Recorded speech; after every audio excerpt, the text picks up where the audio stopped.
London Knights' final Super League visit of the season to the Manchester Arena. They haven't won here yet, but after their victory in Docklands, well, who knows? Or will they be blown away by a Storm backlash? Graham Horner, the referee, gets this one away. Face-off between Jeff Tomlinson and Nick Poole, London Knights' former Storm player. And the puck already behind Frankie Pietrangelo's net. He's starting for the Manchester Storm. London Knights starting with Mark Cavallin. When will he get his first view of the puck? Could be coming up very shortly as Blair Scott just rims it around the boards. Getting Manchester set up in that zone for an early opportunity to put some pressure. Askew with the shot, off target. London will clear. Scott and Troy Newmeyer on the blue line for the Manchester Storm. Troy Newmeyer, the captain, with Dave Morrison out for this evening's game. That is Troy Newmeyer, number 44. Pierre Allard, the French-Canadian, extending his shift, and it's London with a shot that goes somewhat astray from Travis Thiessen. Back into that corner, Scott Curtin with the hit for London.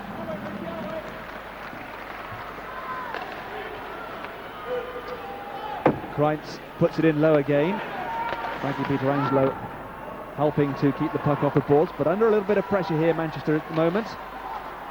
Plenty of London players out there around the slot area, but not able to capitalise. That's a hit from Hurley, which Kreitz will have felt. And another one there, as Darren Hurley just makes sure the puck goes down to the other end of the ice. And the chase for the defenseman, not really a problem. Martin Kreitz touches, and we've got the icing call. A chance to look at the Manchester team. They're missing two players for this game, defenseman Chris Miller and forward Dave Morrison, the captain. Troy Newmeyer will wear the C on his jersey, as I said. He's rotating with the other four defensemen tonight. 10 forwards, so Kurt Kleinendorf has three well-balanced lines. Darren Hurley, the spare man. Jeff Tomlinson is the top scorer. Brad Rubachuk, the leading penalty taker, who still has a modest 40. 40 being the penalty minutes. Face-off won by the London Knights. Hasselblad getting it in low. Dealt with presumably quite comfortably from there by Manchester Storm. As Stefan Ketteler passing across his own slot area, but a good move coming forward for Manchester, and a shot which rippled the netting, but the wrong side of the netting. This is Kelly Glower. Hasn't skated half as often as London Knights would have wanted, but when he does skate, he is so quick, such a good mover. And he's got a good shot on him as well. That was taken by Frankie Pietrangelo. Let's have a look at the London Knights side then. They haven't been at full strength since way back in October and have constantly been adding new players to the squad. Ablad, number 27, ex-NHLer number 8 Crowder, and 12 Morin, the most recent newcomers. Two more have left this week, Dale and Lyons. Of the defensemen playing tonight, only Shane Johnson started the year on board, and Jim Firechuk will be very glad that he's got Kelly Glower and also Greg Gatto back from injury for this evening's game. Can London win this face-off as well? They won the face-off on the opposite circle just a few moments ago. This time it comes back on the Manchester side. Manchester haven't cleared their zone yet, though.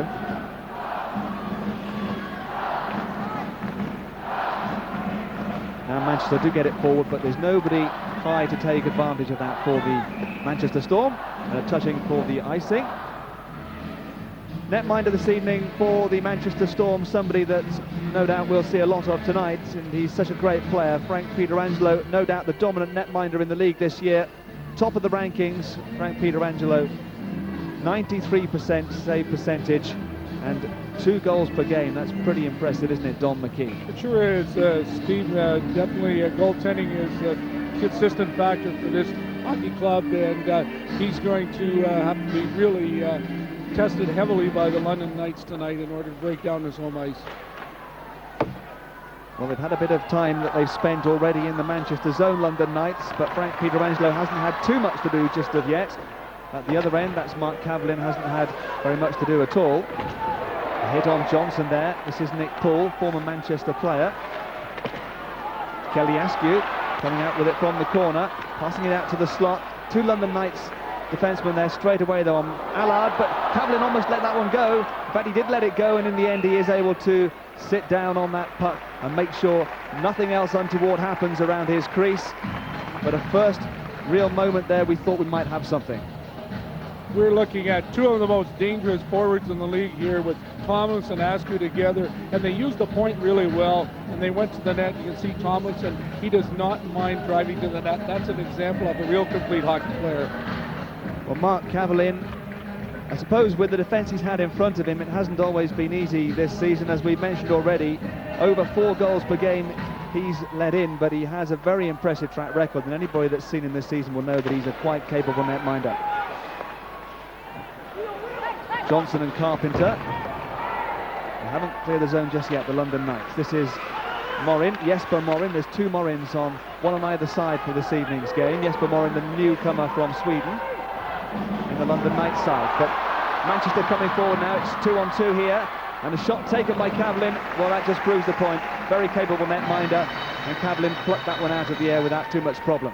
One of the things you'll notice is a great angle goaltender, and he was well out on that shot and didn't give the shooter at all anything in. And it was started off a 2-on-1 off a line change, and he was in great position to take all the angle away.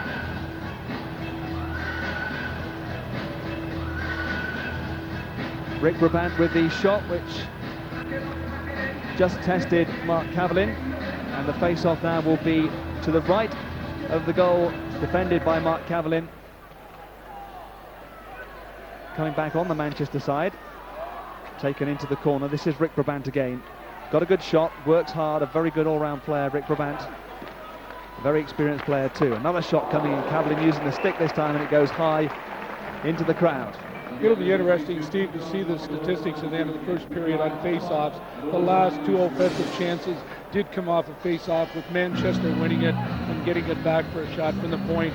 And again, that's a scoring chance because there was a screen in front of the net, and the more of those that they get, the better their chances of scoring naturally on Mark Cavallin. Kevin Hoffman, number 25 for Manchester, in his second season, spent some time in Japan before coming here, having of course played for clubs in North America before that as a Canadian. Played with Raleigh Ice Caps, which of course is the club that Kurt Kleinendorf, the Manchester Storm coach, was formerly in charge of before he came over here. Kurt Kleinendorf looking to try and pick up some silverware this season, and his side, Manchester Storm, in a very good position to do exactly that. Be interesting to watch Mike Morin on this draw. Mike's filling in for Morrison, who's injured and not usually playing in the center role. We'll watch him carefully tonight just to see how successful he is in that new position. He's been a great utility player for Coach Kleinendorf. He can play all roles. Just a slight problem with one of the boards. It's been looked at, it's okay, that's fine. So we're continuing play here with almost 4 minutes gone and no goals so far for the Manchester Storm, who in the last game here scored after just 17 seconds, Pierre Allard with that goal. This time it's taken them more than 4 minutes, and there hasn't been too many opportunities so far. But here's Manchester, pass back to the blue line. They've not been able to keep it in the London zone. This is Jablonski, got 4 goals in that game against Newcastle when they scored the first after 17 seconds. Hasselblad, one of the newcomers. This is Troy Crowder, also recently flown in. Great pedigree, great reputation as a very big, tough player in the National Hockey League, Troy Crowder. Manchester, though, coming forward. Stefan Kettler over the blue line, no offside, and chance here. It's Cavallin, and Cavallin did very well indeed there.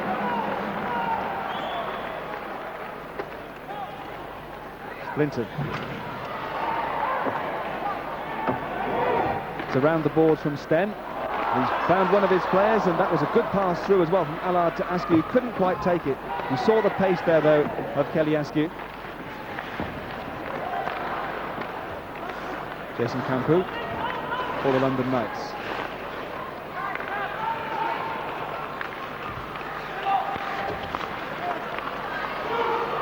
Askew again getting the shot away. Allard, has he kept it in? Not quite. One of the key things, Steve, is the forecheck of London. If they forecheck well, they have a good, successful game. Right now, Manchester is a good transition team, and they're moving the puck very quickly from defense to offense. They want to do that. Secondly, I'm really watching the Manchester defense tonight. They're ever jumping into play. Rob Robinson just had a great scoring chance there. Again, jumping up and helping in the offensive attack. over 5 minutes of this game gone. Manchester have conceded just 4 goals in the first period of 14 home league games this season. In fact, the record in first periods overall is very impressive. They've had 12 conceded in their away games. It's a very impressive statistic indeed. It compares quite starkly with London's, but so far they haven't conceded one in this game, London. Carpenter just helping it out, Brabant in there, and now this is Darren Hurley. Again, we see a situation that London goes from an aggressive forecheck right into a trap here, and now they're laying back and letting them come to them. I think London would like to contain this Manchester team in the first period and take it from there. Brabant going all the way and getting the puck across the crease. Oh, a shot coming in there as well from Scott, which I'm not sure if the netminder would have seen until the last minute, but he saved it, Caroline. Well, I think when you look at the shots on net in the first period, the defense for Manchester have definitely had as many shots on net as the forwards, and that's just an example again of defense getting up in the play and the attack being taken away from the forwards. You don't want Tomlinson and Askew and a few of these other boys to have as much time. But again, a good shot, juggled puck, but he covered up extremely well. I'm sure that the coach wouldn't want Rubachuk going to the net like that unmarked. Into the corner. Kettle is in there, very aggressive. Wins Manchester Storm the puck. They haven't quite got it out of that corner just yet. It's still along the boards.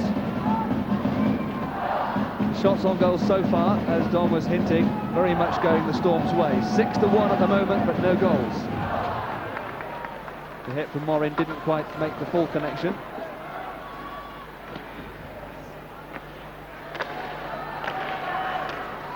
Some neat passing from London, but losing out eventually. Shane Johnson. Jablonski just with a check on Ian Cooper, centre ice. It's Manchester who have the puck. Manchester Storm really spread their attack out. Once their defense get the puck, you watch the wingers, they stay wide, and they really make it difficult for the London Knights in order to cover all of them. And they move the puck from one side of the rink to the other very quickly. A great attack, and they're really well coached. Turn into that corner. It's Kelly Askew who's going to skate in on the forecheck. It's London's opportunity, though, to come out from that corner. Shane Johnson took long enough, and there, in fact, is the penalty coming up, the first penalty of the evening. It's going to be a power play coming up, an opportunity for the London Knights to show what I think Steve in that call was just a high stick. He was calling down a high stick on Manchester in the zone on the puck, and he's taking the face-off back to the Manchester zone. And I think there was no contact with the stick, so I think it was just a turnover and stoppage of play. Indeed. Well, the London Knights actually don't have a good power play record in this building at all. They've yet to score a power play goal against Manchester Storm, in fact, this season. So when they do get their first opportunity, it will be very interesting to see how they play on that particular performance tonight. It's not been the best part of their game this season. This is Hasselblad. Still Hasselblad. Turns it in. Came off the skate of the Manchester defenseman, Neumeier. That was a real good example of holding up your check and giving a defenseman a chance to get down on a draw that Lennon did. It was a very impressive way they held up there and kept the Manchester from getting out and forechecking. Pass cut out, centre ice. Scott Curtin turning again towards the goal. Comes off the boards, can be picked up by London again. Jesper Morin, no check by Neumeier. And this is Kelly Askew for Manchester Storm. Neat pass. As you can see, the London Knights do not want to get outnumbered in their own zone or neutral zone by Manchester.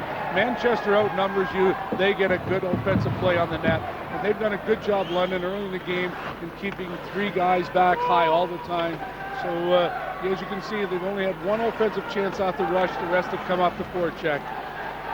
Travis Thiessen, this is Eric Flinton. Flinton against the blue line, just drops it for Crowder. Crowder with the effort, came off the glove there of the netminder, Frank Pietrangelo, who's signed himself up for another couple of years here at Manchester Storm. And everybody in this crowd will be very pleased about that, I'm sure. I'm not quite so sure that the other coaches around the league will be so pleased, Tom. No, it's a great move for the Manchester Storm to make their franchise really look good for the next couple of years. One thing watch about Frankie when he's in goal, he doesn't give you rebounds. He likes to hold on for face-offs, and that's because they have a lot of faith in their centers on the draws. They're very good, the percentage is high, so there's no risk of taking many face-offs in your own end. Native Ontario, very impressive records, and he's got himself a couple of shutouts as well this season, both against Newcastle River Kings, in fact, and one against London Knights too.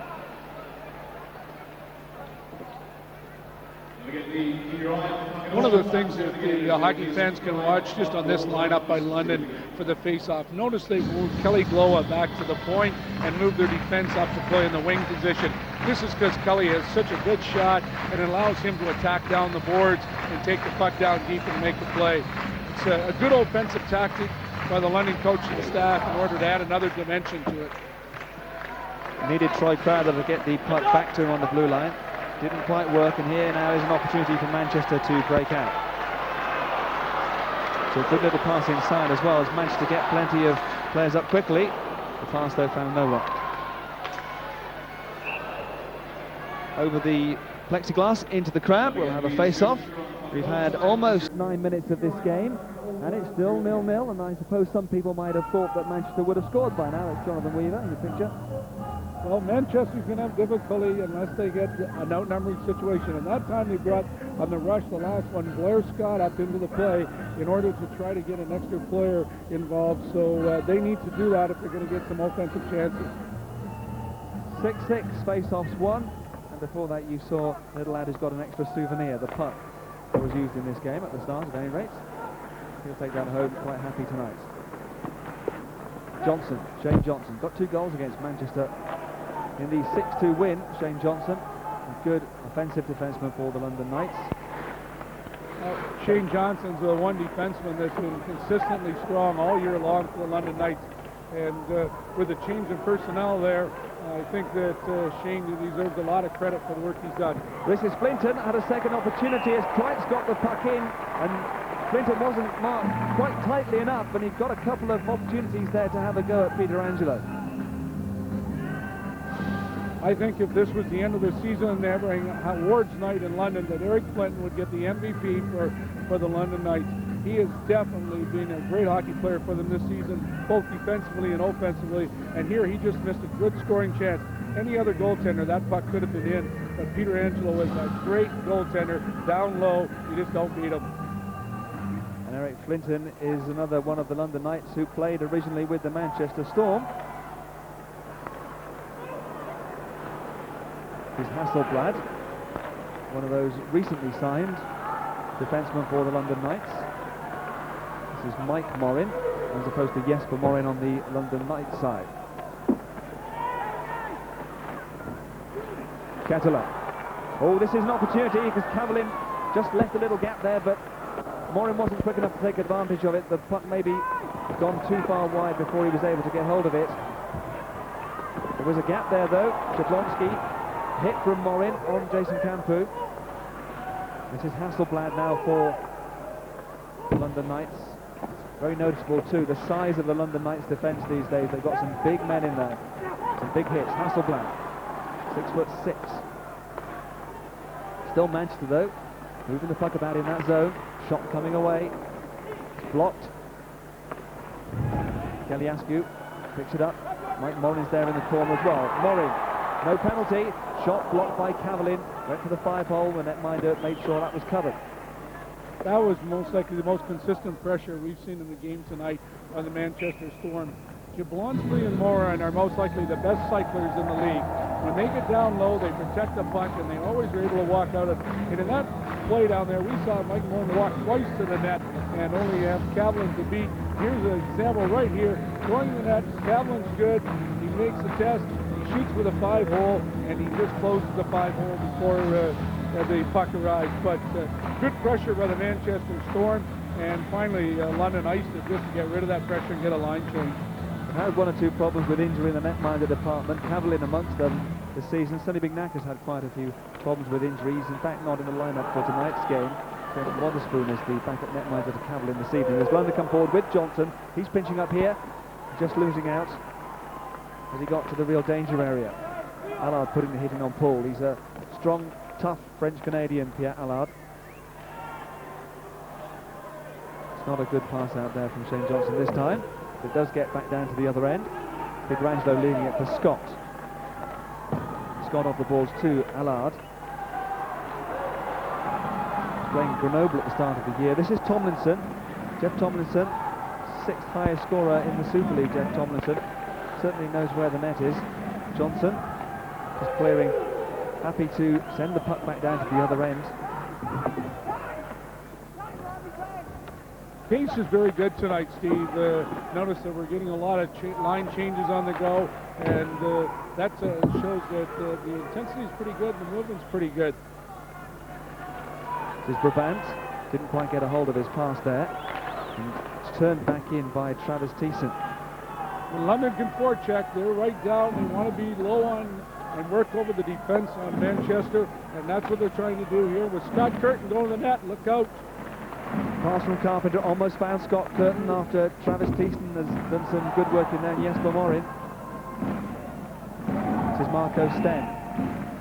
The Finn.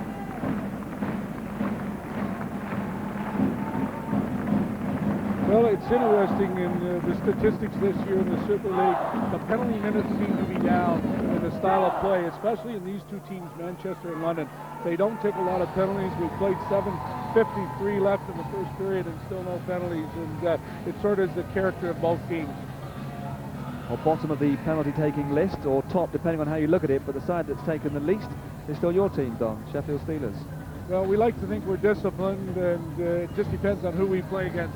We have a reputation of about tripling our penalty minutes when we play Nottingham. Rick Brabant thrown out from taking the face-off there. It's now going to be Rubachuk. Rubachuk getting it back to Marco Sten. Chasing down, this is Curtin again. Almost got away from his man there as well. Good covering from Rob Robinson in the end, though. Did what he had to do. That's cut out by Rick Brabant. Great eye-hand coordination that from Rick Brabant to take that one out of the air. Hurley winning it against Jesper Morin, turning it around the boards. Nobody in there quick enough. There's Rubachuk, though, getting in there. The netminder is out of position just at the moment. Well, with Brabant and Rubachuk out there and Hurley, you know it's going to be a tough, hard shift, whoever they're up against. This is Hasselblad. Scott Curtin feigned the shot. This is Carpenter. Carpenter tried to go all the way. Pietrangelo went down, tried the backhand. Carpenter didn't come off.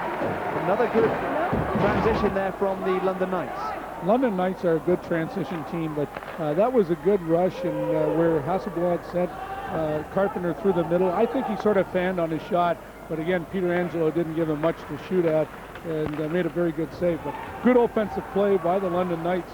They seem to have a little bit more life right now, and they've weathered the storm of the first 10 minutes, and right now they seem to be ready to roll. Well, there have been some good hits in there. Checks have been finished off, and it's nonetheless been clean, and Murray gets the shot away. Might have hit for Jablonski! Saw the opportunity, couldn't quite get it the right side of the pipe. Still Manchester. Shot coming from Neumeyer, just goes away! Took a little bounce, and then went in. First goal, Manchester Storm 1-0. Well, we're going to see in this goal coming up again just how important it is in the forechecking of Jablonski and Morin. They put so much pressure on that they left the point open, and a good point shot was what beat them with good traffic in front. Here we see it again. Neumeyer, Troy's shot from the point. Little bit of trouble there with Jablonski going to the net, bothering Kevlin. Nobody took him out. But again, it was the good forecheck and the puck control down low that set this goal up. I think it's Stefan Katola who's claiming the final touch on that one from the shot from Neumeyer. And they're just perhaps sorting that one out at the moment. So Stefan Katola with the first goal of the game from the shot by Neumeyer. So important to have people around there, because once the shot comes in, anything can happen if there are people out in front of the netminder. Well, you're in good position for a rebound, and secondly, nothing like a goaltender hates than traffic in front of him when he's trying to find a puck coming from the point. This is Carpenter. Stefan Kutola's 7th goal of the season in the Super League for the Manchester Storm. 1-0. Talking about the problem that London Knights have had this season in the first period compared to Manchester, as Kelly Askew does some very good work in the corner. Takes the puck off Travis Thiessen, but then eventually couldn't do very much with it. London Knights this season in the first period have actually conceded 39. That's the worst. 39 goals in first periods of matches in Super League games. Compare that to Manchester's much better record of 20. But don't go thinking the game's over yet, because actually the London Knights have the best goals for in the third period. So plenty more to go on this game. 1-0 with almost 15 minutes of the first period gone. This is Rick Brabant. Brabant getting the shot away, but it was blocked by Curtin. And now London's opportunity to come forward quickly. Drop there for Kelly Glower. Glower couldn't take the puck with him. Good example there of standing up at your own blue line and not letting the other team in. And that's what Manchester's trying to do. Force the play early at the blue line, turn it over then, and you're in a situation the other team can't get any depth in their attack. I think if I was London, I'd start dumping the puck a little bit more in and going down and putting pressure on the defense. We'll see if their coaching staff just make that change later on.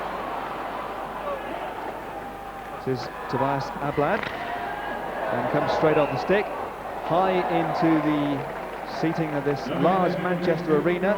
Jim Firechuk has seen his side do reasonably well so far, but has seen his side also now go a goal behind, so plenty of thinking for him to do.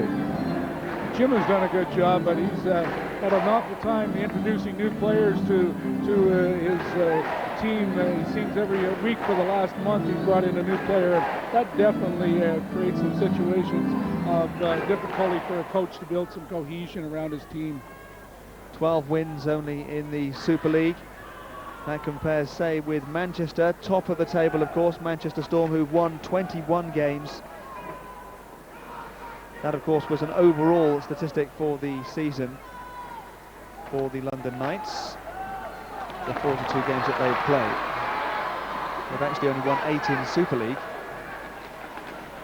Just losing the edge there for a second, Nick Paul. It's back around the balls to Cooper. Ian Cooper steadies himself, just checks. He's under pressure straight away. Mike Morin, as you can imagine, in here. The top team in the league don't give you much space and room to play. Manchester Storm, if you look at just about every statistic in the game, they're going to be top of it in this particular season. This is Ian Cooper again. That's a neat little pass, didn't quite find anybody. This is now Jablonski. Jablonski caught though by Harding. He works so hard, Mike Harding. I think if you were to look at the whole season and look at the line combinations that Coach Kleinendorst has come up with his team, is that definitely he's had more combinations than any other team in the league. Tonight he's come up with this line of Morin, Katola, and Jablonski, and they have definitely been the best on the ice, so his magic continues as a coach. Dave Morrison, of course, unable to play in this particular game, which has meant that he had to do some rethinking on his pairings, his partnerships for this particular game. Dave Morrison could have played in this game. He actually cracked his cheekbone recently in an exhibition game with a collision against the Bulls late in that game. And it would have been possible for him to play with a face mask, but they decided that they wouldn't take the risk even with a full visor. Hasselblad with the shot, coming through a bit of traffic, but the pads of Peter Angelo getting it away. There's a loose stick on the ice down there. Shot away, off target. Kelly Askew turning it across. There's Tomlinson, Manchester Storm. Turning it back into the corner, cycling it well for Allard. Pierre Allard back to Kelly Askew, gets the shot away! Great shot, Carolyn. I doubt whether he saw much of that one. It certainly beat him, and it's 2-0. I was just going to say, watch out for Kelly Askew. He's in the slot all alone. He was unmarked in the slot, and that's where they like to get the puck to him. And you're going to see just a great shot. It's from the most dangerous area on the ice, and he just gets time to get it away, and he's extremely dangerous. Here we see again, from skate to stick, into the net. That takes a lot of skill. That's why Kelly Askew is one of the premier hockey players in this league gets rid of it really fast, which is really tough in a goaltender. Here, Allard and Marco Sten get the assists on that goal scored by Kelly Askew, the former Newcastle player, with his 14th goal of the season, and that's his 24th point of the season in Super League. And suddenly Manchester Storm 2-0 up in this first period. Well, we said that London Knights have had a few problems conceding goals in the first period. They're going to have some work to do for the rest of this game. 2 minutes left on this first period for them to do something to try and go in less than the 2 goals down. Again, London's game plan was to make sure that Manchester didn't get any scoring chances off the rush. And now they've come up with 2 goals off the forecheck, and that's usually what happens when you allow a team to get down on you with the skill and the size of this team. Hurley going for the wraparound. Mark Cavillin makes the save. All year long, London struggled defensively, and there was an example. You'd wonder why Darren Hurley gets open down low and is able to walk out. And again, that's a defensive mistake. It's a situation where the guys down low aren't playing man-on-man, and Darren Hurley definitely should not have had that opportunity to walk out. Thanks to Mark Cavillin, it's not a 3-0 game right now. Darren Hurley, formerly with Basingstoke, along with a couple of the London Knights players, like Greg Gatto, of course, former Basingstoke player. Shane Dungy, who's not in the lineup for for London Knights in this particular game either because of injury. Manchester have the puck in around that area again. Stick goes down. This is Jablonski. Jablonski tried. Oh, Cavillin did well that time. Made a double save from Jeff Jablonski. Fans would like to see how coaches like to see teams cycle. There was a perfect example how you come out of that corner and you are able to beat your check and drive to the net. And Jeff Jablonski had an excellent scoring chance here. Again, it was there because Nicky Poole lost the stick, but it was, again, good goaltending, keep the score down. London has to survive this last minute of play and keep this game at 2-0.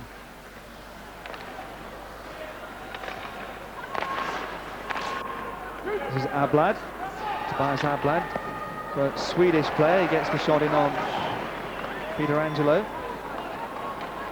Ablad, who just flew in, had been playing in Finland earlier in the season, had a couple of games as well in the East Coast Hockey League too. Johnson just decided to put it in towards Peter Angelo, see what would happen, and it was taken by the netminder without too much of a problem. So we'll have a face-off in the Manchester zone with 45 seconds left on this game. Shane Johnson scored the most goals and points for London in the games against Manchester this season, including that couple of goals in the 6-2 victory. And of course, he's a defenseman, the leading scoring defenseman for the London Knights, but that, I suppose, tells part of the story as well. They've been disrupted so much by the injury problems they've had, the London Knights. He also scored a goal in the previous game against Manchester as well, Shane Johnson. That was a short-handed goal on that occasion. This is Hoffman for Manchester. The clock starts to tick down the final 30 seconds of this first period. And a very satisfying 1-2 it will have been for the Manchester Storm. Remained patient, did their job well, and eventually got their rewards with a couple of goals. Goals from Katola and Askew. Rob Robinson turning on his own blue line, taking it back with 10 seconds left to go. Not in too much of a hurry here, the Manchester Storm. Shot coming in from Tomlinson. This is Allard. Just turning it around the corner. That's the end of the first period. Applause all round for Kurt Freinendorst and his Manchester Storm team, because the home fans be much happier than any London Knights travelling supporters. That's the situation after one period. We'll look back on it with Don McKee after the break. Right now, we are watching the league leaders Manchester take on the London Knights. Manchester 2 goals to the good so far and out shooting London quite comfortably, almost 2-1. and getting the better of the possession as well. And Don, I suppose that Kirk Kleinendorf will be reasonably happy with that first period. His team looked really prepared tonight, didn't they? They came out and they had a game plan, and they weren't going to take this London team for granted. They have definitely a point to make tonight after that game in London, but I thought they're really well prepared. They were prepared in their own end. Frankie was ready, and they've definitely done a good job in their forecheck. London Knights had one or two chances, didn't they? But every time, of course, they came up against Peter Angelo. He's the last person you got to get by in this game, and I think most likely the best chance in the period was Eric Flinton. He got in and tight into the net. The shot came from the point. He was all by himself. The defenseman went down, and he had 2 or 3 chances. But again, it was him against Frankie, and Frankie won the battle. Again, most situations, okay, Frankie Peter Angelo will cover up after the first one, but he did have 2 chances and 2 good whacks. Too bad he couldn't have got it up. If he could have got up, maybe there's a chance of win. But as we say, most of the pressure came from Manchester, and their first goal came from a sustained period of pressure. Well, came from a good rush that led into a forecheck, possession of the puck off the rush. Kelly Glow turns it over down low here, and they were able to break out. And the first time they were able to trap 3 guys down, and they were able to outnumber them. They dropped it here, and as you can see, Mike Morin gets a good shot. Jablonski gets a rebound, and then Tola picks it up in the corner. From here, it goes to the point. Newmeyer shoots the puck, and lots of traffic in front. It was deflected and in the net. But again, real good pressure from Jablonski and Morin. They don't miss Dave Morrison tonight. They have put Kelly Catolo on that line, and it's played really, we should say Stefan Catolo. It's really played well.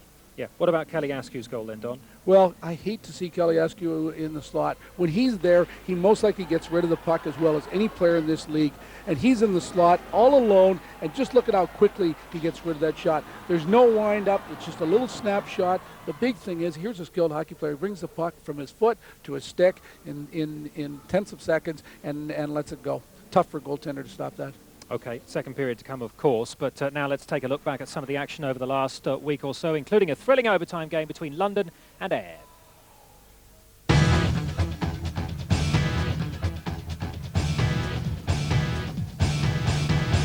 With London trailing 5-3 to Ayr with 2 minutes to go, Eric Flinton scored his 3rd goal of the game to put London within 1 goal of the Eagles. The Knights then threw everyone forward, and Corey Lyons leveled the scores with just 1 second on the clock and sent London's growing crowd base into delight. But it wasn't the Knights' night, as Baba found Viet, who worked his way around Cavalin to take the extra point.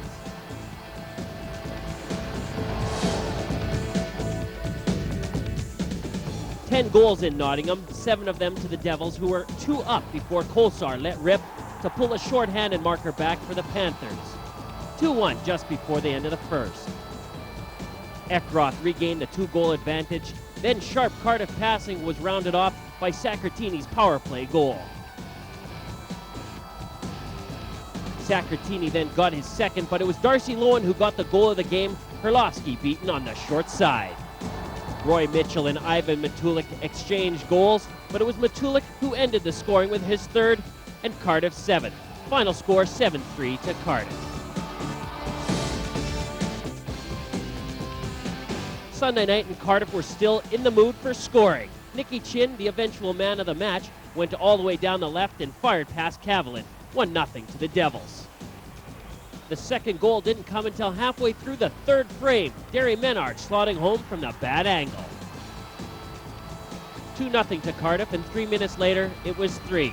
Murph Priest skating down the right and holding up the puck. He waited and set up Lindman for the 3rd, Cardiff's 100th of the season, and their 3rd win in a row.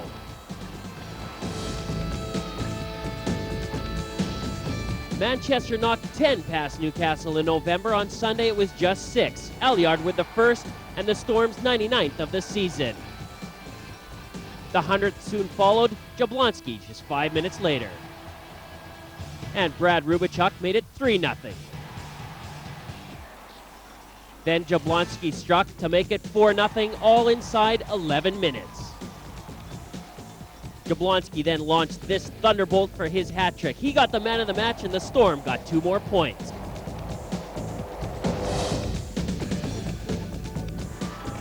And while Manchester were piling up the goals, so too were Sheffield.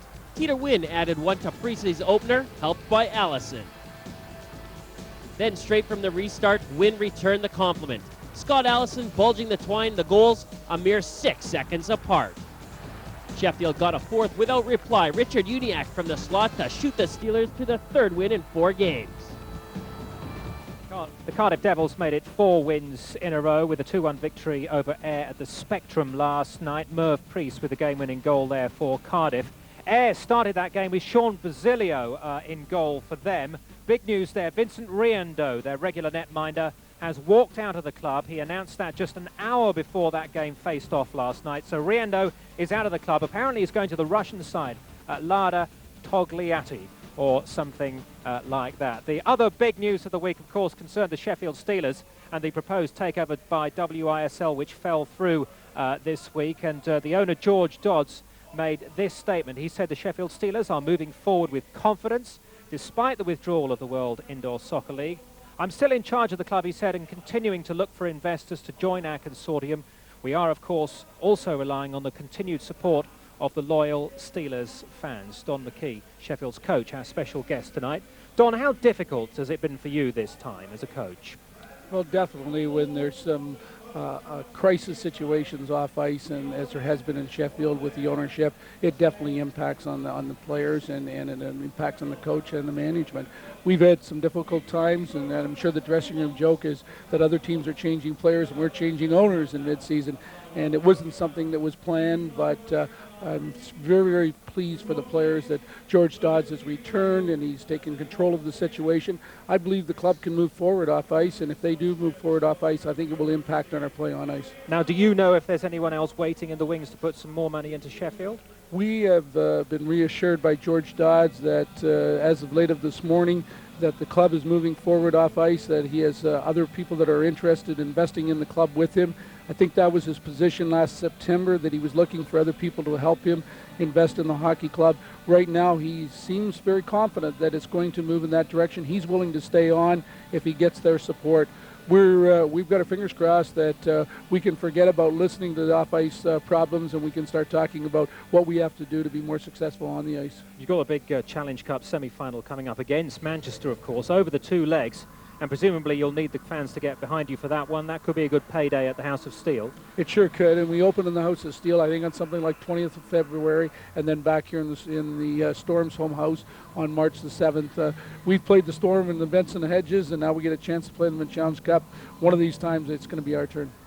Now, the transfer deadline comes up tomorrow, so I'm sure people will be wanting me to ask you, what changes, if any, are you going to make to the Sheffield outfit? Well, the Sheffield Steelers had to declare a player surplus as of today, and we came to position that we released Richard Uniacke, a player that we brought over after about a month into the season, and we were very pleased with Richard's play. He's a great hockey player. He's 23 years old.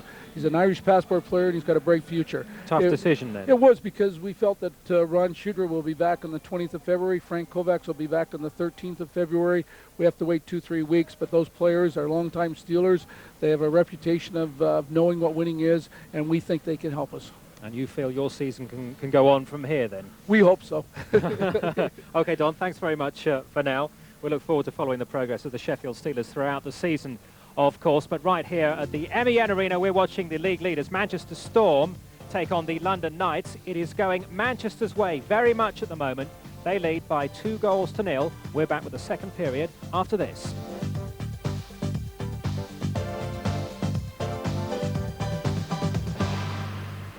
Right now, we are watching Manchester Storm take on the London Knights. Storm leading by 2-0 as we go into the second period. Let's get back to the commentary box to Don McKee and first Steve James.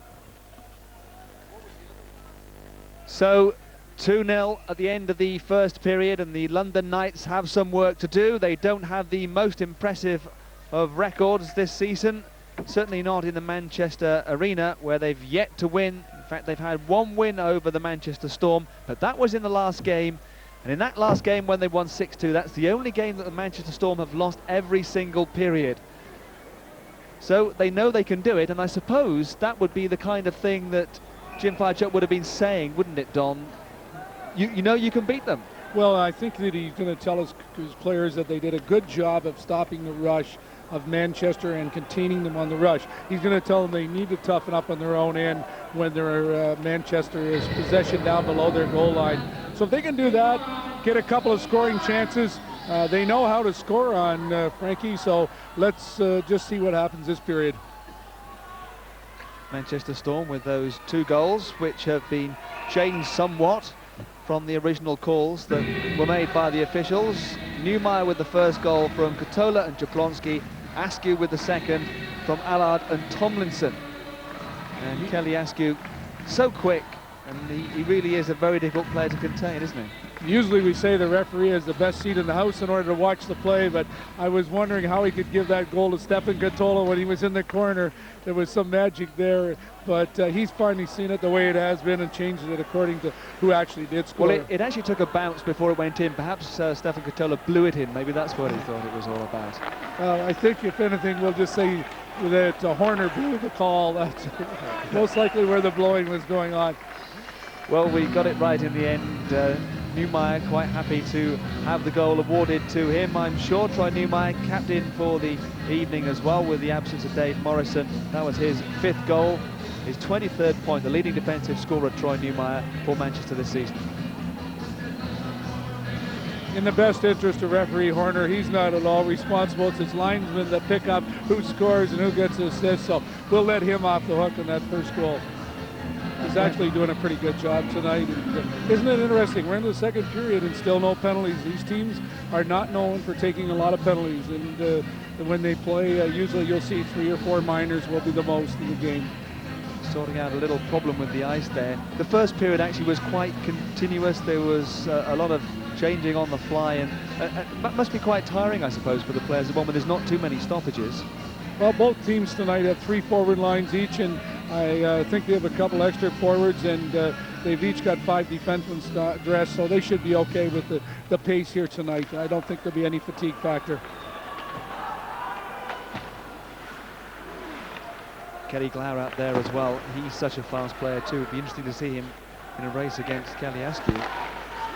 This is Mike Morinan. There's Jablonski to the left of him. This is Jablonski, gets the shot away. Well, he didn't really set himself up for that. The shot was off target. He was falling, I think, because he didn't really set himself right for the shot there. He just lost his balance a little bit trying to unload a cannon on Mark Kavanagh. Most likely it would have been better if he looks at it again. He could have drove the net and had a much better scoring chance. Great admiration for players who can really let fly, you know, whilst really skating at full pelt, and to let go the shot. And some of them can do it so well without even giving away the hint that they're going to take the shot. They're the real experts. Shooting in stride is a real skill. That's what professionals have that amateurs don't. Jablonski losing out to Martin Kreitz, the Austrian. This is Rob Robinson back on his own blue line. It's interesting. I think Kelly Glow is a good hockey player when he has the puck. He hasn't had the puck an awful lot tonight. London's got to look at trying to get the puck to him and letting him carry it. He may have to go back and join the rush with the defenseman, but he can make things happen, but he needs that puck. Martin Kreitz has World Championship and Olympic background. Scott Curtin putting him in towards the slot, but London not able to keep it in the Manchester zone. It's back there now, but not a real problem for Troy Newmeyer, just looking for his options before starting the rush for Manchester. Picks out Rick Brabant, good stick work by Brabant to Weaver. Just took a little check there. And now he gets another opportunity, blasted it this time. That was a great scoring chance there for Jonathan Weaver, and he was set up in the slot. He got a one-timer away, and it just missed post. It was a real good play. Weaver Chuck. Again, you notice that the Manchester team is controlling down low, and it just resulted in a goal.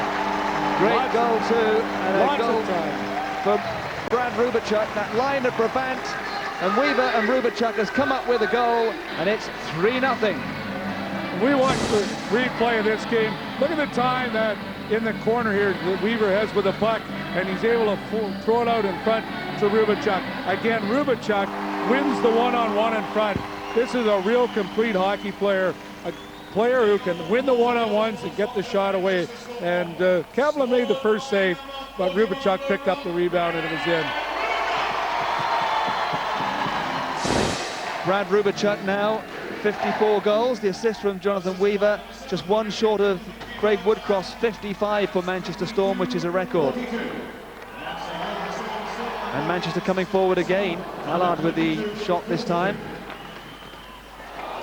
And it came off the pads of Cavlin that time.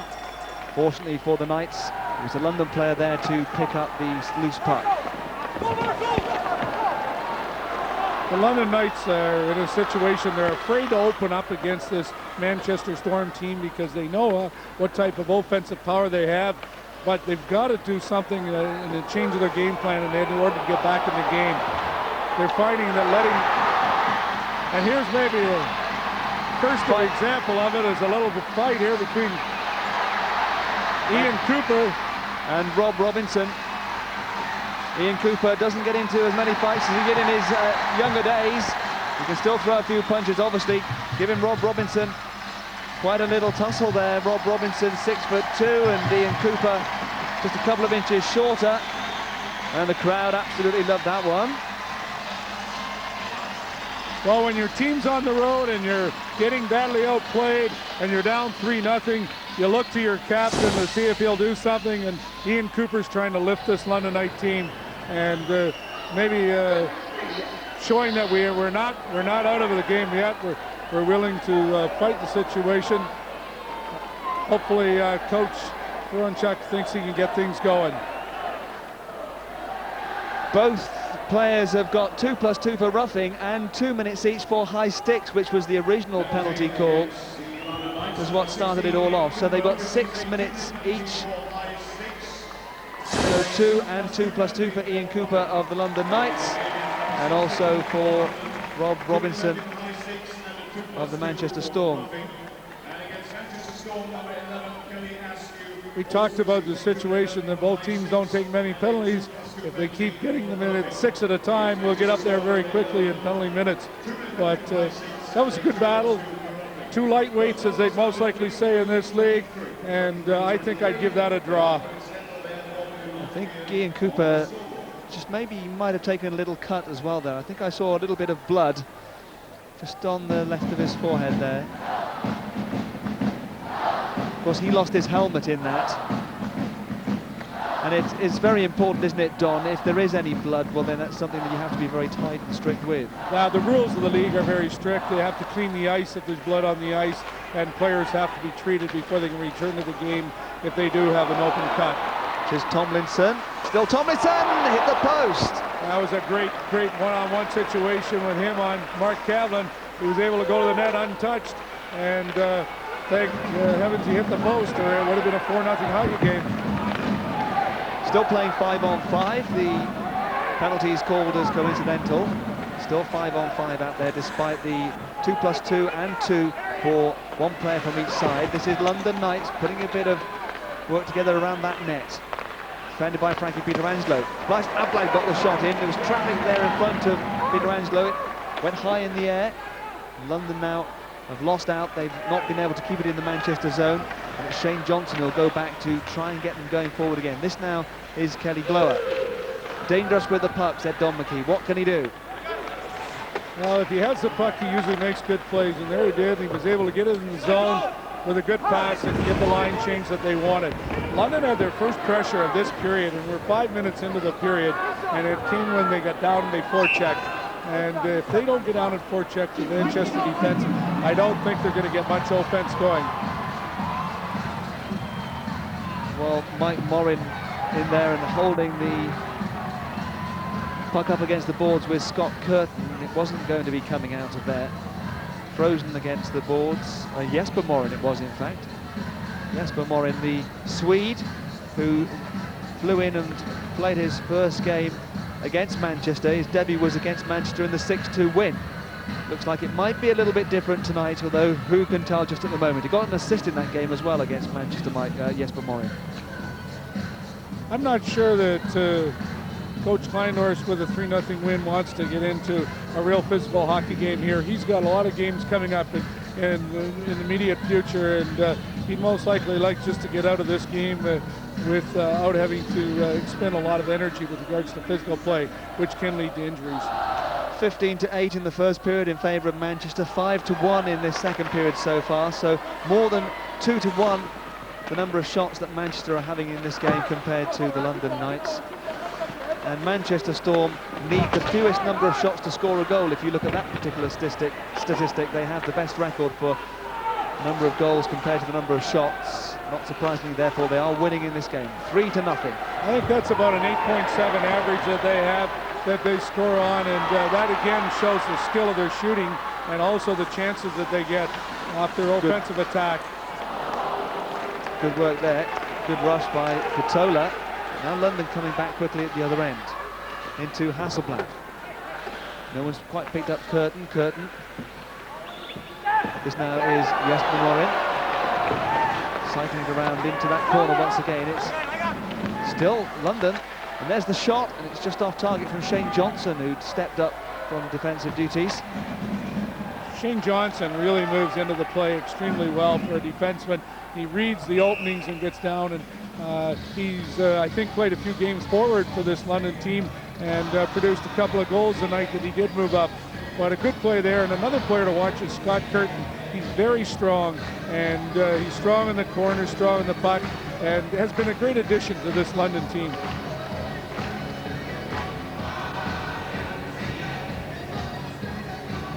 Crowd in the Manchester Arena have done an awful lot of celebrating in recent years. They, of course, started with quite a big bang in the first season when they weren't in the top flight of British hockey, and they saw plenty of games where there were lots of goals going Manchester Storm this way. But what they haven't been able to celebrate so far is a major trophy. They're hoping that's coming soon. I can tell the Sheffield Steelers are hoping it's not the Challenge Cup. Steelers, of course, play Manchester Storm over 2 legs in the Challenge Cup semi-finals. At the moment, Manchester Storm are top of the table, though, in the Superleague standings. Maybe that's the one they would like to win most, although Ayr, of course, proved last year that winning every single one of them is pretty sweet too, and quite possible. Not possible. Little shot coming in there. That was the first time that I've seen London outnumber Manchester in their own zone. They had a 3-on-2 there. Did get a shot off, but it wasn't a real good shot. And it just means that London's starting to get a few scoring chances. And if anything, Ian Cooper's fight has just put a little bit of life back into this London team. Ted Carpenter, this is an opportunity. Peter Angelo just waiting to see what would happen. London Knights not able to do much with that, and now they're suddenly on the defensive as Darren Hurley came forward. Let go with a big shot, way off target. And London Knights now running out of space once again. This is Troy Newmeyer. Newmeyer just leaving it here for Hurley to have another effort. It was on target this time, hit the pads. Still Manchester Storm have possession, turning it low into that corner. And there's almost a wrap around and another effort too, and suddenly Mark Cavallin has lots of work to do, and in the end he did it well enough. Let's then see the goals that we've had in this game so far. 3 of them. The first one was scored by Troy Newmeyer. Then 4 minutes later, Kelly Askew with the second for the Manchester Storm. And at the start of this third period, a goal for Brad Rubachuk from Jonathan Weaver. 3-0 to Manchester Storm. We talked early in the pre-game about the defensive problems of the London Knights, and we can see just in those 3 replays, again, it was the defensive zone that is really hurting the London Knights and causing them to be the league leaders in goals against it. And I'm sure that with the addition of these new defensemen, after they adjust to their coaching staff's systems, London will be a lot better hockey club. Troy Crowder. Stick has gone down. It's Weaver who's lost a stick. He has got it, but he's off the play now as Manchester Storm have to clear from behind their own net. And this is Weaver back with stick in hand, giving the puck to Tomlinson. Tomlinson. Pierre Allard gets it back around the boards to Tomlinson again. Is there someone out in front? There was. It was Weaver, but it was taken away from him first by Hasselblad. And London get the puck down to the other end.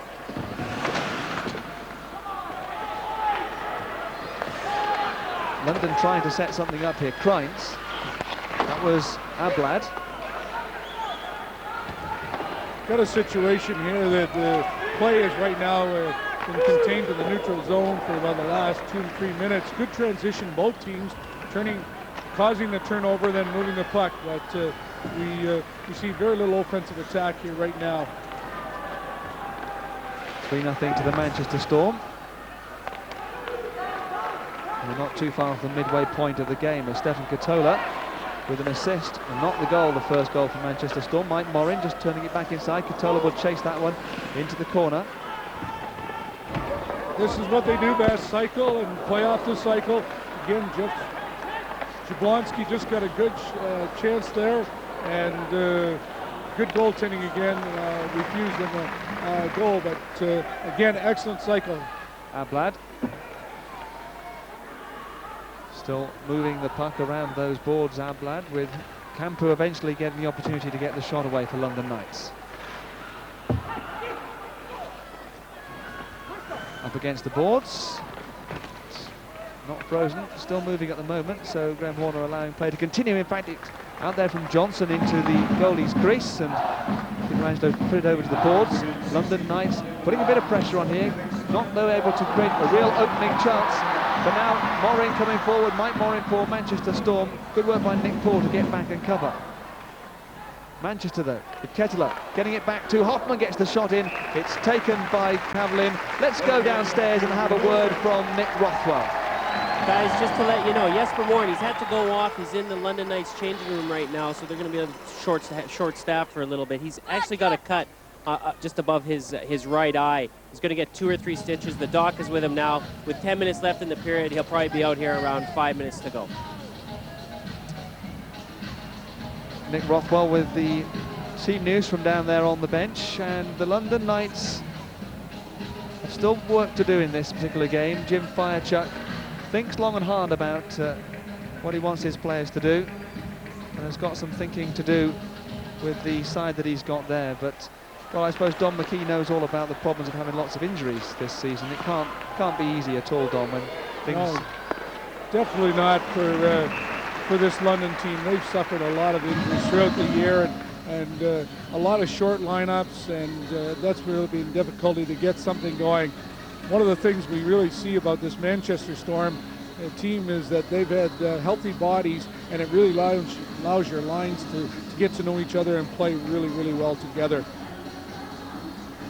Darren Hurley, maybe London's his lucky side, and he'll get himself going again this evening on another scoring run.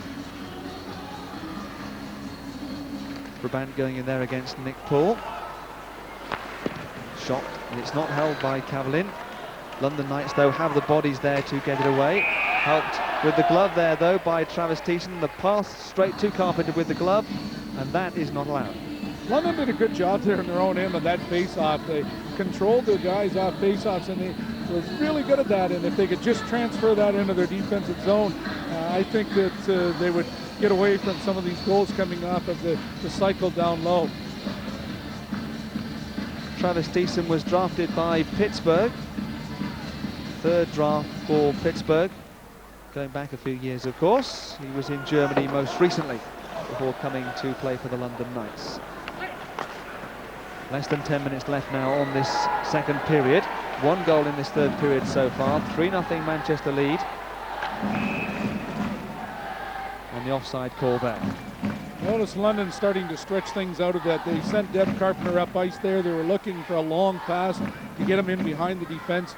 I think the coaching staff wants to get the defense for Manchester off the blue line. They've been standing up and they've been turning it over down low and getting good point shots. And by backing them off, it just takes away that offensive part of their Manchester attack. It's a good strategy that the coach put in. We'll see if he continues it with all lines. Deb Carpenter for the London Knights, one of the players that had injuries earlier on in the season. He got a goal and an assist in that 6-2 win against the Manchester Storm. Not too long ago, that victory. Quite a surprise it was at the time as well, on the 13th of January, by 6 goals to 2. Another offside call. Let's go down once again and rejoin Nick Rothwell. Guys, I'm down here with Shane Dungy of the London Knights. Shane, first of all, you're off with an injury. How's everything going with you? It's going all right. We've been short players, so we've been playing through it, but needed a little bit of time. We got an extra defenseman in today, so we got 5 out there, so I can take a little bit of a rest. Greg Gatto's not in the lineup either. He was in for warm-up. Was it not planned for him to play tonight? Not really. He was going to test it out and see how it went. He hasn't been feeling great, but, you know, he wants to get back as soon as possible, so he gave it a shot, and it didn't work out. 3-0. Can you guys come and bring it back?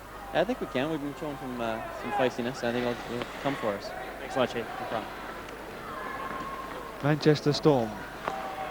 Shane Dungy gives that London team a physical appearance.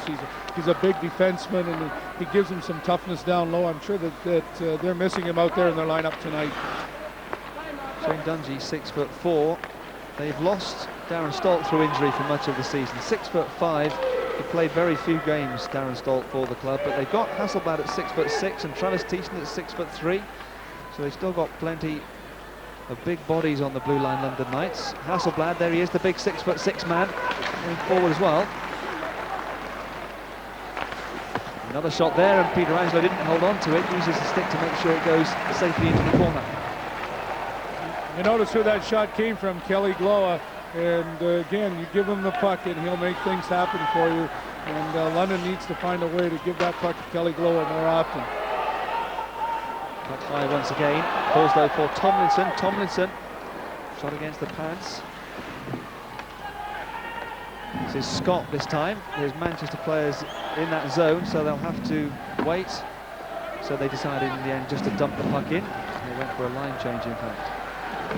There's been a pretty fast period with regards to the time of play. We've been in a situation of very few face-offs, and we're down to less than 8 minutes left in the period. It's been a quick game. There were no penalties at all in the first period. We've had just one incident in the second period, which led to 12 minutes of penalties, 6 to either side, just to 2 players. As the puck comes back out in front of Peter Angelo's net, and Manchester, Blair Scott getting it away. 6 minutes called to Robinson and Ian Cooper for some high sticks and then some fighting after that original incident. This is Tobias Ablad to Curtin. Well, that was the intention, but it goes through to Troy Newmeyer. Now Stefan Katola. Katola goes past Shane Johnson, trying to get the pass away to Jablonski. London getting it forward. Chance for a break here. Scott Curtin, though, quickly closed down. 2 defensemen on the blue line to cover up for Manchester. One of them is Newmeyer, who now goes forward and drops it for Jablonski, who tried to go past Travis Thiessen, couldn't do so. The puck forward, chase on for Curtin. Scott Curtin, has he got room to get the shot away? Couldn't test Frank Pietrangelo. Scott Curtin, just a little bit more speed, might have had a better angle in order to go to the net there. He took a shot from a bad angle, and really wasn't much of a scoring threat because of where he was and where the shot was taken from. But again, he's been a very helpful hockey player to this London team since he's arrived there. He's done a lot of good things for them. Manchester moving around well and looking constantly to try and get that 4th goal, looking to see if they can get somebody in the clear again, as they have done on a few occasions in this game. So penalty being called here, a hooking call. And the penalty is going to be called against Ian Cooper, so he takes his penalty minutes up to 8, the London captain. And it means there's going to be a power play for the first time in this game. It's going to go the way of Manchester Storm. Well, we've got a situation with the team with the best power play average in the league. The Manchester Storm over 20% in their power play average right now, and against a team that struggled all year in killing penalties, the London Knights.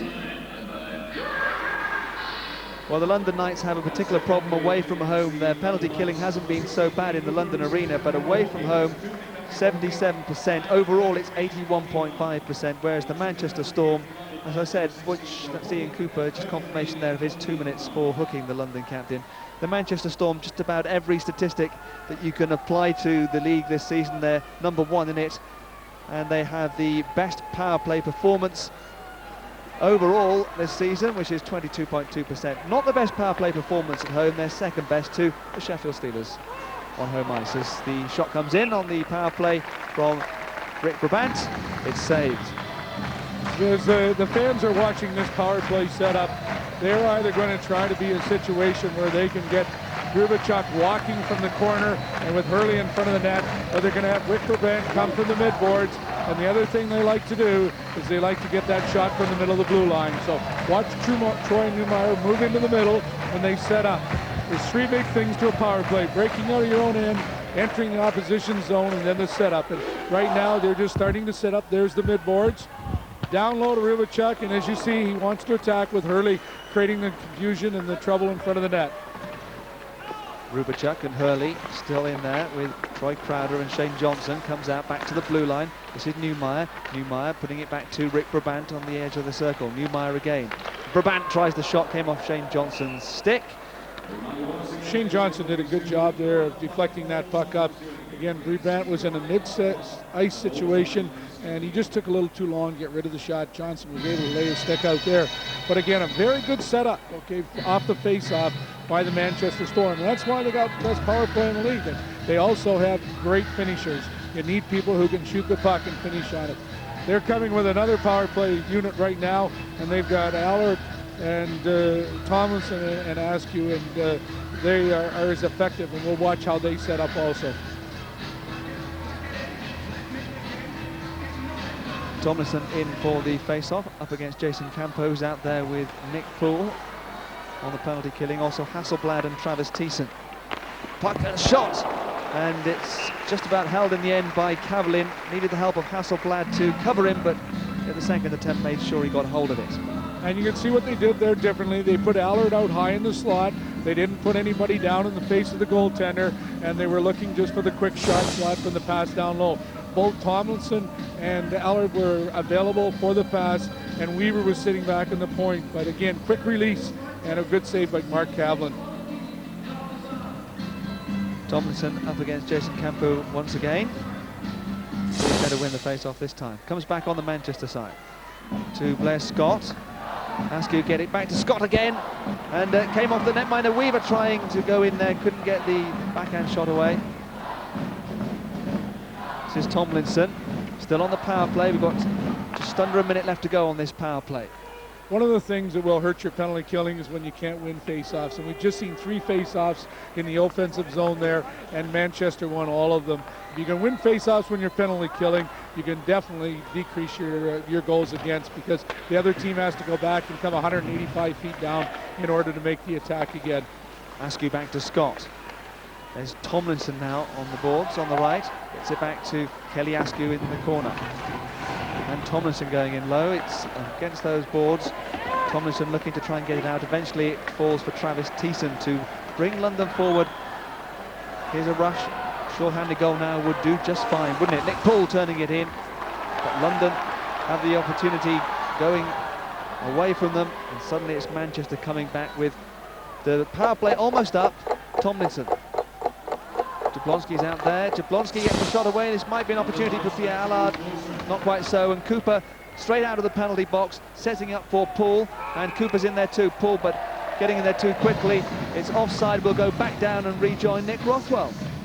You know, Steve, you'd think 3-0 up, Coach Kleinendorf would be a happy man, but that's not really the case. He just he showed quite a bit of displeasure to the players on the bench. He was kind of laying into them about, he said, you know, 3-0 guys, we've been playing really well up until now, and now we're all turning into individuals and trying to do it ourselves. And that's what he's upset about, is that now the team's kind of losing their focus.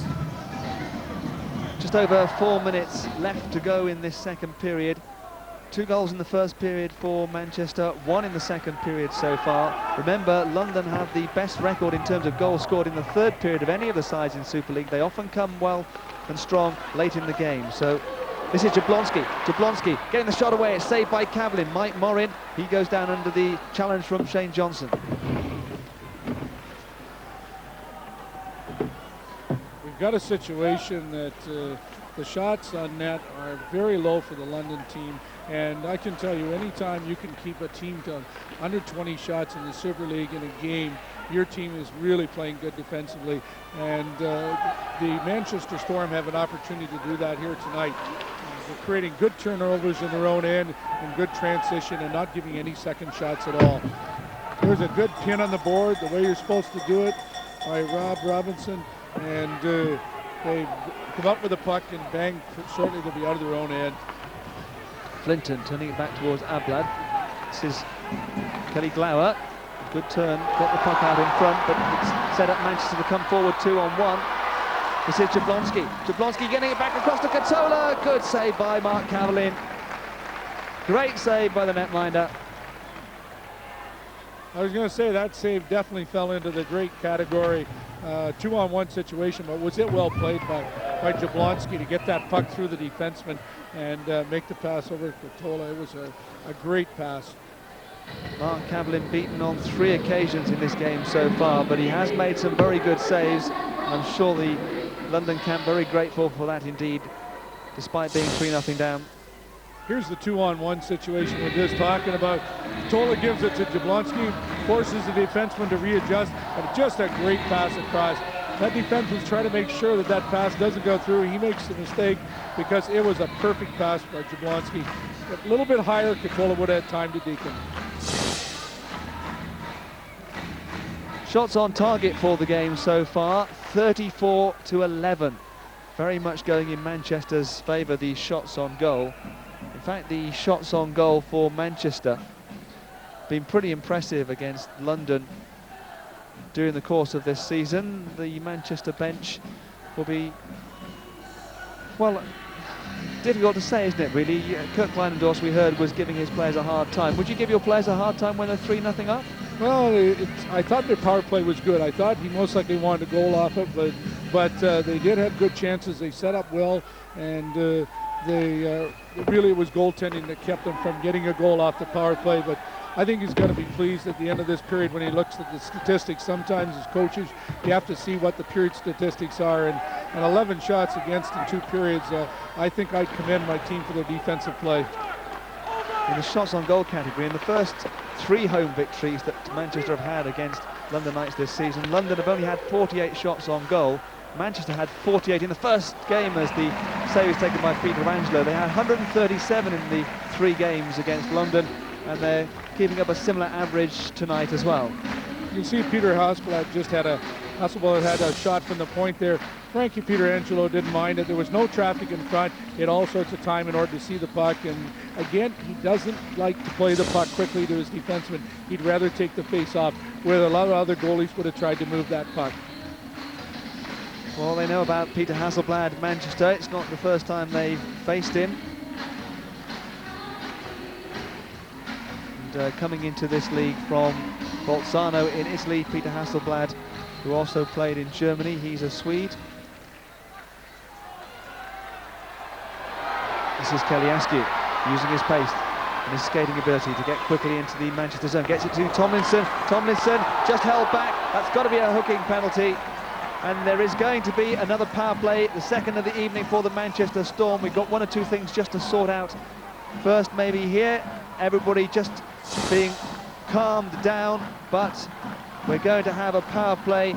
It was Nick Poole, the former Manchester player, guilty of the offence. Well, it most likely was a necessary penalty. You'd tell players there's good and bad penalties. If Nicky Poole hadn't taken that penalty, I'm sure that we might have been a 4-0 situation. He's hoping his team can kill this penalty, because otherwise it will be considered a weak penalty, but a good penalty, I think. Right now it'll be interesting to see if the power play percentage for this Manchester Storm is accurate. They should be scoring on this one or the next one in order to keep their percentage up against the London Knights. Well, Manchester went into this game with a power play against London of 28.6. They'd scored 6 times from 21 power plays before this. Of course, they didn't score on the first one. They had 4 shots on that first power play, but couldn't score. Just a 1 goal in this second period for Manchester to go with a 2 from the first period. Kelly Askew in the corner. James Johnson rims it, gets it out of the zone. Again, that was the first time on the entry that tonight on this power play that they had to use the wide rim to gain possession of the blue line. Here they've carried it in, and they should be able to get a better set off of it. This is Pierre Allard in the corner. Allard with Weaver and Kelly Askew there on the edge of that crease. Tomlinson to Newmeyer, back to Tomlinson. Shot coming in.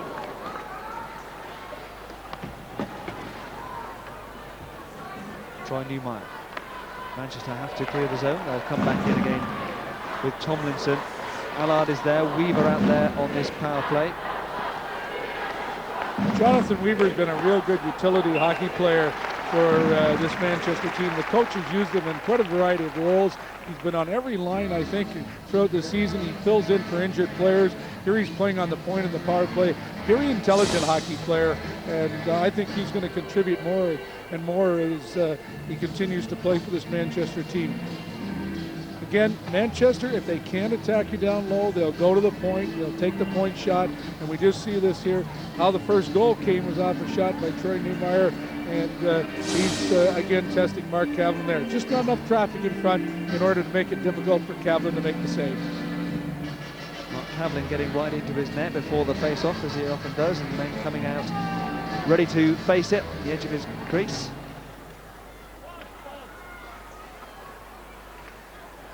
Power play, of course, won't be quite the full 2 minutes in this period. We'll have 15 seconds carried over to the next period as well. We've 46 seconds left, 45 and ticking down now on the power play. But just over 25 seconds left here on the period as Manchester come forward again. Still Manchester Storm trying to set themselves up here for the fourth goal of this game. Rick Brabant into the corner where Ketteler just loses his stick to kick the puck back into the corner. London take the opportunity to clear as the period comes more or less to an end. It's going to end with just the one goal in this period. It was scored by Brad Rubachuk for the Manchester Storm. Kurt Kleinendorf may not have been overly happy with the way his side performed in that second period, but his side are leading by 3 goals to nothing, so he doesn't have the problems that Jim Firechuck has. Don McKee's thoughts will look back at the action in the second period after the break.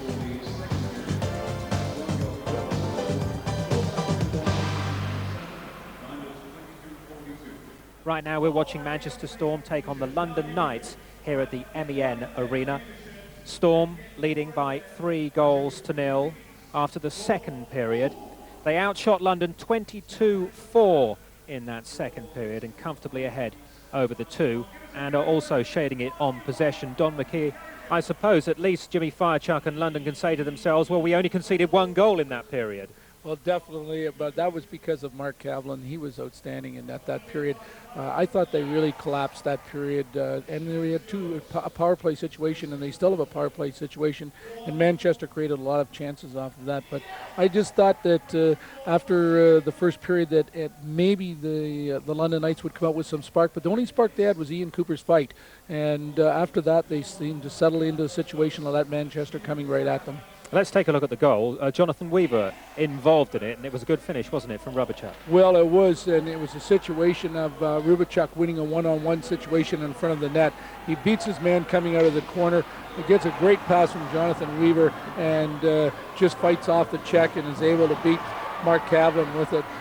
That's why Rubachuk is such a great hockey player, is that he is so strong, and defensemen find him very difficult to control one-on-one. Well, who knows what the score could have been in that period had they netted all their chances. But shortly afterwards, they had another good one with Jeff Tomlinson where he hit the post. Jeff Tomlinson, I think, is one of the best hockey players in this league, both offensively and defensively. Here he beats the defenseman one-on-one, comes in and beats Mark Kavlin one-on-one, but the goalpost beats him. It was just a great individual effort from Jeff Tomlinson, and that's why one of the reasons I think he's a premier hockey player in this league. Don, you sense that London will need to get a goal early in this third period if they're going to stand any chance in this game. I think they need to. There's a situation that if they sit back, that they'll let this Manchester team destroy them all night long. I think they need to go at them. I think they need to go at them with a hard forecheck down low, dump the puck in, and go right down and chase and get some turnovers. I'd like to see Kelly Glow pick it up a bit. He's a great hockey player. I think he maybe is still suffering a little bit from injury situation. Doesn't seem to have his jump out there. But 1 goal, if we just can see London get into the game early, they're a third-period team. They love to finish hard. We saw them last week get 2 in the last 2 minutes. It still can happen, so let's not count them out. Okay, thanks for now, Don. Third period coming up, but first of all, let's go off ice with Manchester Storm, who've been having a bit of fun and games with some of their supporters.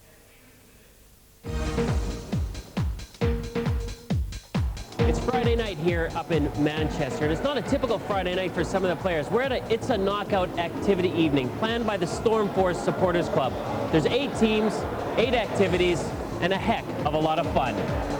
Come on, Nick, keep that balance, keep that down. Put her in there, Nick. All right. Yeah, it's in there, it's in there.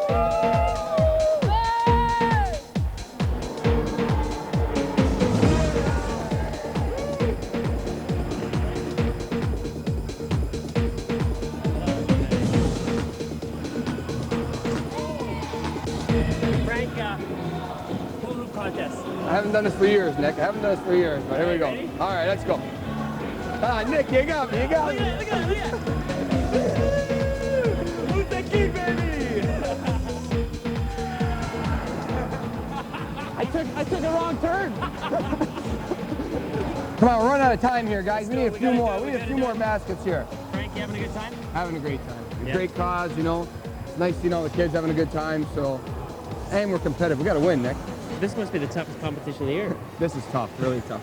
Kurt, I think we're practicing this tomorrow with Kurt in a power play. Little balance, eh? So. Let me see. Well, you guys were busy tonight, Jeff, and you were on the winning team. Yeah, we came out victorious tonight. It was quite a battle. We had a great tip from you, Nick. Thanks a lot. I think that was the key that put us over the edge. It's no problem. Frankie, these nights are really good for everyone to get involved and start meeting the players. Oh, it's great. It's great for the kids to get a chance to meet the players, to get to know us a little bit, besides seeing us on the ice all the time. And, if Jeff's team didn't cheat, if Jeff didn't cheat, that was my team would have won. So. But the Manchester Storm, of course, top of the league right now. It's been a great season for us so far. We've been fortunate enough to stay away from major injuries. We've had some nagging ones the last couple of weeks, but, we're at the top where we want to be, and 16 games to go is a long way, but we intend to stay up there. And you're up at the top of the goaltending averages as well. Yeah, that's nice. Obviously, that's a tribute to my teammates. They've been outstanding defensively. We have a great system in place, and I think defense wins games, and I think this is just a little bit of proof of that. Jeff Tomlinson, you've been racking the points up as well this season, haven't you? Well, not too bad. I've been fortunate to have a couple good line mates in Allard and Askew, and they've been putting the puck away and been getting me the puck. So it's and the defense have been getting us the puck. So it's been an all-around effort. We have a couple competitions here that we have a chance to win. In the Benson Hedges Cup, though, we ended up first, as we did in this Challenge Cup, and then we tripped along the way in the semifinals against Nottingham. So we have to make sure that we learn from these things and correct things as they go along. But we have a chance to do some good things and win some championships for Manchester, and they've never done that. So hopefully this will be the year. Well, we've had a great time at the It's a Knockout evening. Now I'm truly knocked out, but have you guys had a good time? Yeah! And who's your favorite hockey team?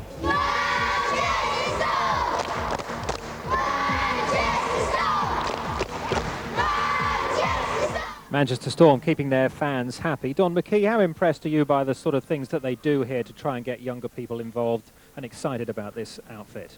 Well, definitely if you can get to the family and the youth of the family and get them involved in the game, they're your audience now and in the future. And Manchester looks like they're doing a real good job of marketing this program. When you look out here in the stands tonight and you see the number of kids that are involved as spectators here and their interest and their enthusiasm for the Manchester Storm, I think their marketing people and their ownership should be very happy.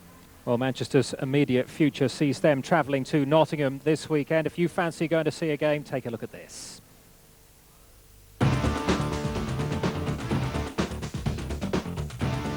Greg Burke plays in his 100th game for Bracknell on Saturday when the Bees welcome the Newcastle River Kings at 6 p.m. While Sheffield travels to Cardiff, having never won a Superleague fixture at the Ice House. Also on Saturday, an exciting clash awaits the Manchester Storm at Nottingham, where the Panthers will be attempting to claw back some points on the current league leaders. The Nottingham Panthers are in action again on Sunday as they travel to Ayr, where they meet the Eagles at the Centrum Arena. And the Cardiff Devils visit London, hoping to extend their two-game clean sheet against the Knights at 6 p.m. The Telewest Arena hosts a meeting between the River Kings and the Storm at 6:30, whilst Bracknell, who are unbeaten in their last 7 encounters with Sheffield, travel to the Sheffield Arena to take on the Steelers.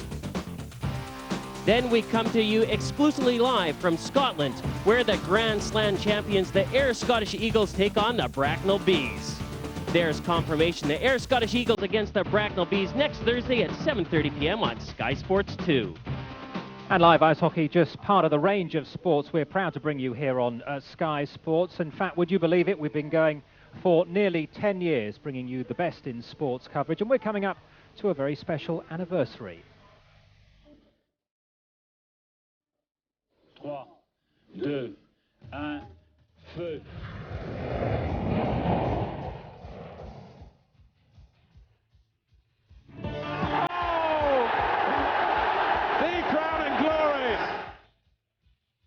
Instead of playing for the championship, they're playing as champions. There you are.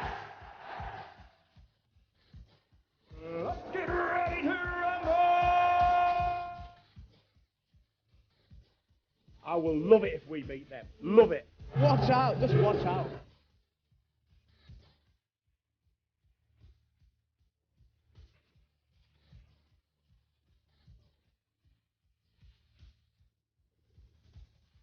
Hamid is beginning to take him apart.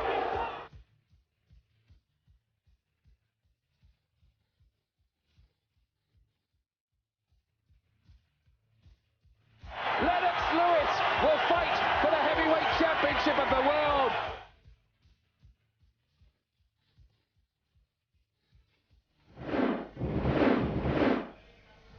Ten years of sport on Sky, a special programme to commemorate the past decade. That's Thursday, February the 4th at 6 p.m, Sky Sports 2. Here at the MEN Arena in Manchester, the Storm are leading the London Knights by 3-0 as we go into the third period. And, well, they're looking very comfortable, at least, about the situation here at the MEN Arena. We're back with the third period straight after this break. Stay with us.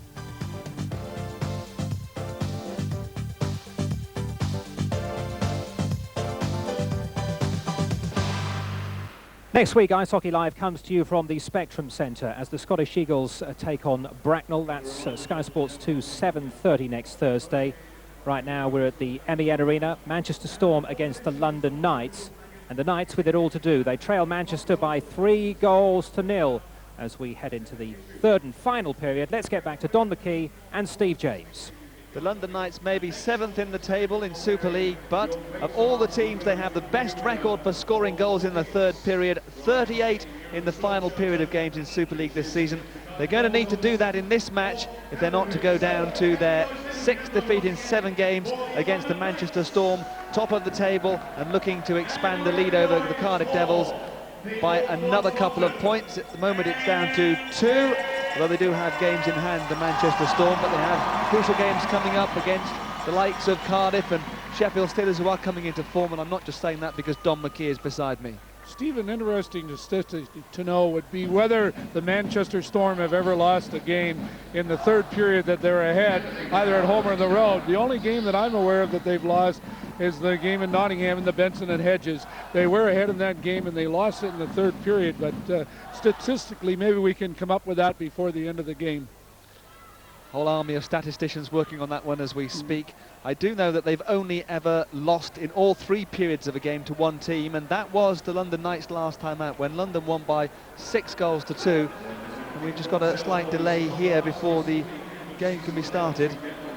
I know that no team has ever come back from 3 goals down to win a Super League game, so it is quite a mountain for London to climb. It's a great feeling, though, for a coach when you know your team's played well in the third to go into the dressing room between the second and third. At least you can go back to past performance and say, let's go out and repeat history.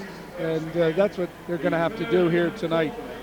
Let's go down to rink-side and find out what's going on. Join Nick Rothwell. Well, Dave, I'm with Captain Dave Morris in the Manchester Storm. Dave, there's a little delay while they move the water around behind the London Knights net. But does this upset anybody? I don't think so. You know, the guys they're pretty relaxed, pretty confident. You know, they've been playing hard tonight. You know, I don't think so. It's the same for both teams. How's your injury coming along? Good. You know, I hit a little battle with the boards there in an Doesn't look it. Yeah, in an exhibition game of all things, but it just takes time. You know, it's just been over a week now, and I just got to let the bone heal and let my head clear out a bit, I guess. The boys are doing quite well with you. Troy Newmeyer wearing the C. Yeah, I mean, and he's well deserving. He's had a fantastic season, and I think he could be the future captain for a few years for Manchester when I decide to hang him up. What do you do when you're off the ice now occupying yourself? Well, I was taking hits for the first couple of periods, but Kurt relieved me of my duties now, so now I can come down and stand here and give the guys some moral support. And the London Knights, we know they're a dangerous club in the third period. You guys can't be complacent, can you? No, not at all. You know, they're a big team, and they've been playing pretty physical tonight, and you know, anything's possible. You can never take it for granted. They got some new blood in the team there, and you know, whenever you got some new guys in the team, I mean, they're trying to impress their teammates are trying to impress them, so you got to be wary of it and always keep on your toes. Thanks for talking to us, Dave. Thank you. Looks like that fight that Dave Morrison had with the boards, that the boards definitely won the fight, but he's a very good hockey player, and I'm sure that they want to get him back in the lineup as soon as possible. Your captain is very valuable both on and off the ice and in the dressing room, so we wish him a speedy recovery. London with the work to do in this third period, which gets underway with just the remainder of the penalty, which is almost up now for the hooking call on Nick Paul. Just under 2 minutes of the second period left when he was given that call. He's now back out onto the ice. The power play is up. 2 power plays, no chances, no goals rather on those 2 power plays. As Harding comes forward, an early goal will be such a boost for the London Knights. Can they get it here? Paul, held up by Tomlinson. Manchester winning back the puck inside their own zone. Good example there of how strong the Manchester defense are. Blair Scott took on Harding one-on-one and had no difficulty controlling him at all, and very easily turned the puck over and Manchester out. Manchester defense are another reason that they have such a good defensive record here with regards to goals against. They do a great job in front of Frank Pietrangelo. Manchester with a tough period in front of them. 6 games and 11 days after this one. They've got 4 matches on the road, including Nottingham, Newcastle River Kings, Don McKee, Shetland Steelers. As the shot comes in there, and Pietrangelo is down there to save. The effort just coming in there, and it was Troy Crowder who got the shot away.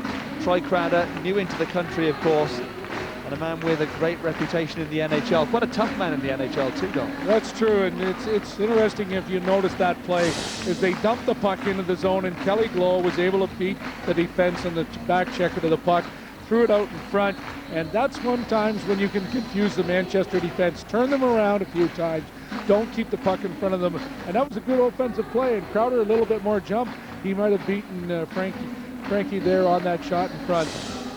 Crowder is a big guy, and he was known for his toughness back in North America. The big ice surface, I think, doesn't think complements his game as much as the North American size ice surface, but he'll continue to get comfortable with it here, and I think his physical presence will be heard.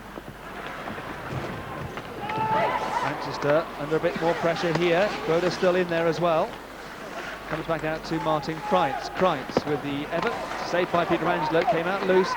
Put back into safety. Manchester Storm clearing the zone, but still London Knights coming forward. Clearly they have to go after the game. Going into the third period, 3-0 down. It's really all or nothing, I suppose, in a sense, for the London Knights. Broder in for Clinton. Grimes. Picked up by Rick Brabant. Couldn't get his pass away to Hurley. Grimes took it away from him, the Austrian. Well, they're living up to their reputation, the London Knights, about the third period, because they've sure been taking it in the first couple of minutes here to the Manchester Storm. And, killed off the penalty, and they have the majority of the play. And it's an example of maybe the coaching staff have made some good adjustments between periods, and we'll start to see it pay off for them. With Rick Brabant, who's been here now for over 12 years, and still, even at Rick's age, which, well, we shall spare his blushes and not say what it is, but I mean, he's still one of the best players in the league, isn't he? Oh, he sure is. He's definitely an all-star in this league, and I know that he qualifies to play for the Great Britain national team in the World Championships, and I think that they'll be looking for his leadership and experience in that competition at the end of the year under the leadership of Peter Woods. There was a save there by Mark Cavlin. I don't even think he saw the puck, and he was fortunate that it hit him and bounced away. And that one saved by Pietrangelo from the shot. Scott Curtin's effort went high over the plexiglass into the crowd. We'll have a face-off coming up shortly.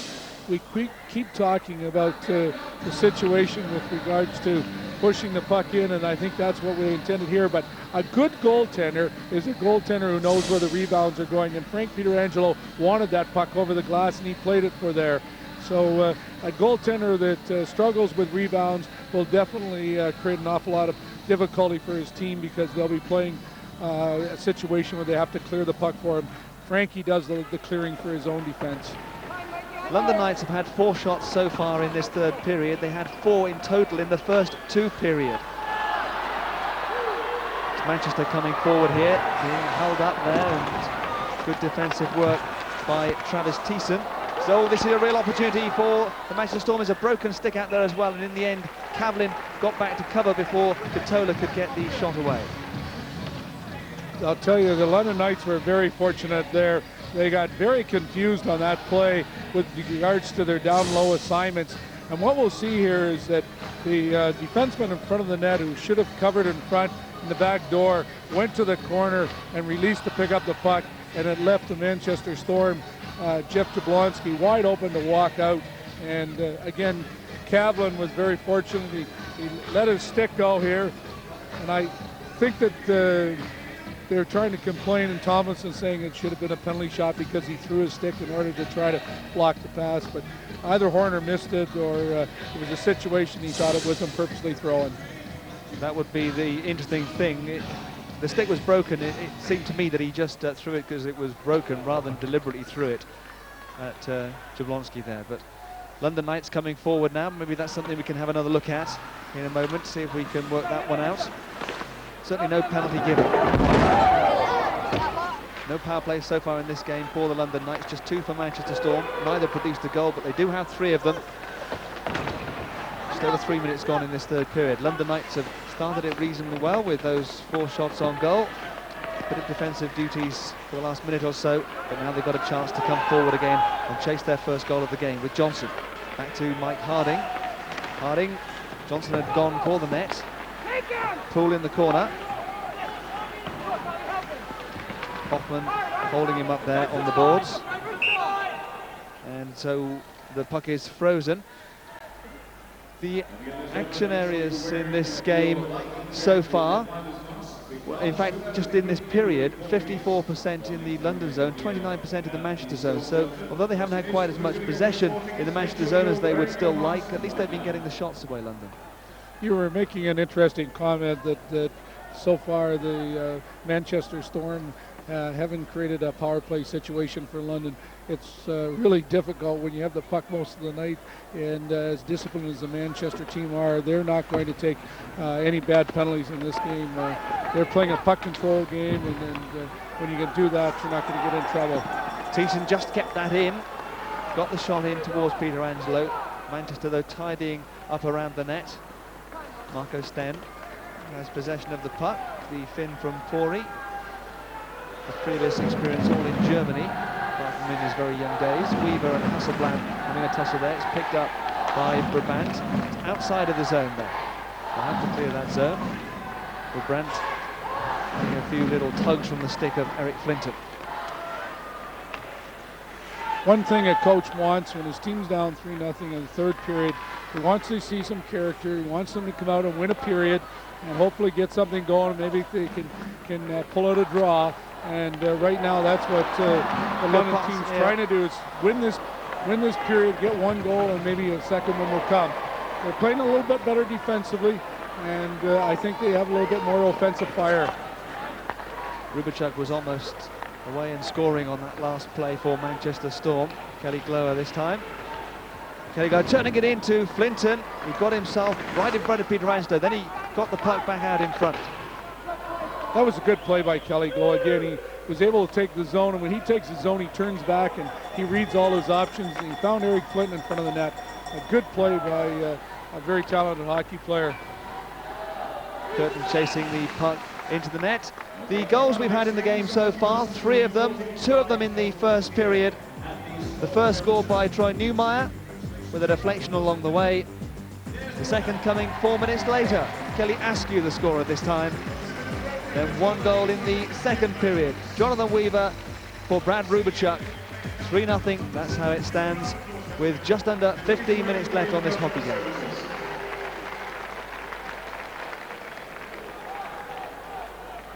The face-off, though, just in front of Frank Peter Angelo. Jason Campu going in there with Mike Morin. We're not going to have that one settled just at the moment.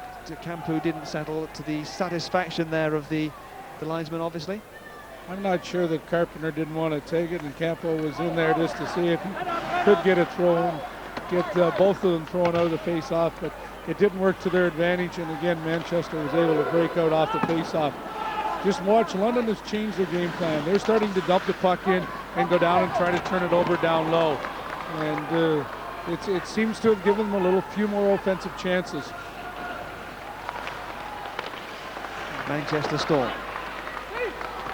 Leaders of the Super League for just about the whole season. Having first taken the lead of the Super League, they have an opportunity here maybe to get the fourth one, going for the wraparound, the chance here. Oh, Katola couldn't manage to turn that one in. Still, Katola though has possession. Manchester keeping a hold of the puck and cycling it back into that corner, comes back once more to the blue line. Shot coming in. Deflection wasn't there either for them on that occasion from Jablonski. If we get a chance to see this replay, we'll see an example of two great scoring chances that just came off a steal of a puck in the by Manchester off of the defenseman in the London zone. And it gave two great scoring chances, and again, it's how important that forecheck is. It's knocked away by Peter Angelo. The other interesting thing about the scoring, going back to those goals we just saw, one for each line so far this evening, which is very much the way it's been for Manchester this season. There's a goal, that's a pass away to Allard. Pierre Allard was given the opportunity, but Cavlin making amends by coming out to close down the angle and making the save. Mark Cavlin was playing giveaway in that play. He moved the puck right up onto Allard's stick, and Allard was, I think, more shocked that he had the puck. He was able to walk in, but here's the scoring chances off the steal of the puck. Here's the first one, and they've come up with another scoring chance here again. And again, it's this line of Katola, Morin, and Jablonski. Again, keeping the cycle going, using the point, and a good point shot, and they're very powerful down low. To Marco Sten, he was blocked by Mike Harding. He's still going, Mike Harding might get himself something here as well, with Cooper driving from net two. Against the boards, this is Cooper and Harding still for London. Still waiting for their first goal of the evening. Big shot and a little touch, and it came off the pipe as well. Ian Cooper almost got a goal for London Knights there. That was off the post. A great tip, and one of the things you got to do to beat a good goaltender is get in front and deflect the puck. And London had some bad luck there, a great deflection, and it hit the post. We'll get a chance to see a replay on that and see how well it was set up. Again, it was Harding working hard down low and being able to control the puck and make a play back out to the point. But we said at the start of the program, always look out for Ian Cooper getting in right in front of the netminder. That's what he does well. Here's the pass to the point, okay, and Harding shoots it down low, and again, Frankie's able, but you're right, Ian Cooper was the guy that was there with the deflection. Ian Cooper, such a great record over the years. He started off as a youngster in his home rink of Durham. He recently, though, recorded his 100th point as well as his honours on the ice. He's been given the Ahern Medal. He's been assistant captain for Great Britain. He's got so many caps, 65 for Great Britain as well. Great player of British origin in the British game. As Manchester come forward. Shot coming in from Rick Brabant. Still, though, they haven't got the fourth goal, which would certainly, I'm sure, seal it. The London Knights must still be looking for just that glimmer of hope, a goal for them, and suddenly things could change. Well, we saw that last rush there, Steve, how well, again, the Manchester team spread out their attack. They love to go from wing to wing right across the ice, and it really makes it tough for the forecheck to contain them. And they were able to do that. Brad Rubachuk made a great pass back to Rick Brabant, the third man on attack. London with possession. Clinton's out in front, so too is Kelly Glower. Always on the move, Kelly Glower. Clinton trying to get the wraparound, saved by Peter Angelo. Johnson turning it back in. This is Troy Proda, former NHL player. Back to Kelly Glower. There's a delayed penalty here. There's going to be a power play for the London Knights coming up. In the meanwhile, they have the opportunity to try and take advantage anyway. The netminder had already left the ice, but there is going to be the first power play for the London Knights. Darren Hurley has been called for the penalty. A holding call against Darren Hurley, so we'll see the London Knights have their opportunity to score a power play goal against Manchester Storm for the very first time. In 17 attempts in the previous games, they haven't managed it. Can they do it tonight? Well, it was an example there that they had better pressure than we've seen in about 2.5 periods by the London Knights. Talk about a third period club. They seem to be coming on, and in the last 4 or 5 minutes have had 2 or 3 good scoring chances. And again, it forced Manchester into taking a penalty to prevent a good scoring chance by them. Penalty kill for Manchester is extremely strong. I think it's second in the league right now, and we'll see how they go against this London power play. It's the second best overall in the league, penalty killing Manchester Storm, but at home it's the best in the league. On home ice they've conceded just 2 goals in 41 times short-handed. That's 95.1%, the Manchester Storm. That's pretty impressive. This is London Knights trying to break that impressive record to a degree at least, as Nick Paul. It's interesting as well that the London Knights, although they don't have a great power play record, this is Jablonski coming, looking for the short-handed goal. London Knights, although they have a poor overall power play, it's the second best on the road in Super League, you know. 19.6%, 10 goals from 51 attempts away from home. Well, they're trying to set up their attack below the goal line and to get some room, and then sneak. They tried to sneak the defenseman down to the back door. Again, Manchester moved the puck real quickly when they get it. They put it also around the boards where they know they're going to get support, and they were able to make London go back. And bang, they have to set up the breakout again and try to get entry over the blue line. Kelly Glower's got the speed to do that. There he is, he's starting the second shift on the power play. Curtin with the shot. This is Kelly Glower, who will go away to the balls to try and pick it up. Manchester, though, able to clear the zone. Part of the reason why London Knights' away performance on the power play is so much better, they actually had 5 power play goals in the game at Bracknell, which is an ISL record, a share of an ISL record at least. As Kelly Glower comes forward, gains the blue line. Troy Crowder's there. Power play going by very quickly, though. Kelly Glower still going. Kelly Glower has Flinton and Crowder. This is Flinton, back to Glower. Obviously the key on this power play. This is Flinton. Johnson's there, and Crowder just out in front. Back to Glower though. Curtin's back on the blue line. This is Curtin with the shot, saved by Peter Angelo. That was a great save by Peter Angelo. Shot from the point. He made sure he was square on it, and he made sure he knew where the rebound was going to go out from the net, so there'd be no second shot. Really well played. And you're talking about that impressive 5 goals in Bracknell that night by London. I think 3 of those goals came on a 5-minute major, which is even more impressive. Coming forward here, they got 3 goals and a short-handed goal in the 3rd period of that game. They won it by 9 goals to 3. It was their first away win of the season. They've had just a couple of road wins, 3 road wins so far this season, London Knights. It's not looking like this is going to be another one as they go over the blue line. That's going to be an offside call. But that power play, at least they got a good shot away at the end of it. They did, and every power play you should measure your success on the number of scoring chances you get. And this was an excellent scoring chance, but again, I comment on Frankie Pietrangelo, where the rebound goes is so critical, and it was well out of range for a second shot. Scott Curtin played with Columbus Chill in the East Coast Hockey League before coming here. He got 4 assists in that game against Bracknell Bees, which is an ISL record, a Super League record. Really interesting. Scott Curtin was a line mate of Teeter Wynn, who was a centerman for us in Sheffield when they went to university together. And he kept telling me to get this Scott Curtin guy to come to Sheffield. And the first thing I knew, he was wearing a London uniform. Tomlinson got the puck out in front where he had to get it, but Askew couldn't turn it in. Can't win them all, Adol. Can't have them all. Carpenter. Shot coming in from Hasselblad.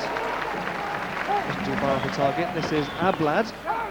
And then Carpenter into that corner. Right now, we're seeing an example of both teams, okay, just a little bit of fatigue, changing very quickly and making a few errors, just like that error there, where a turnover by Johnson and just about a good scoring chance by Jablonski. Losing out though, and Troy Crowder will come forward. Just checks, and Kelly Glow will now pick up the puck. Along his own blue line to Ablad, looking for Troy Crowder into that corner. Troy Crowder, who played with the Los Angeles Kings amongst other sides, and of course there is a link between the London Knights and the Los Angeles Kings in terms of the owner as we go back down to the other end of the ice for the icing call.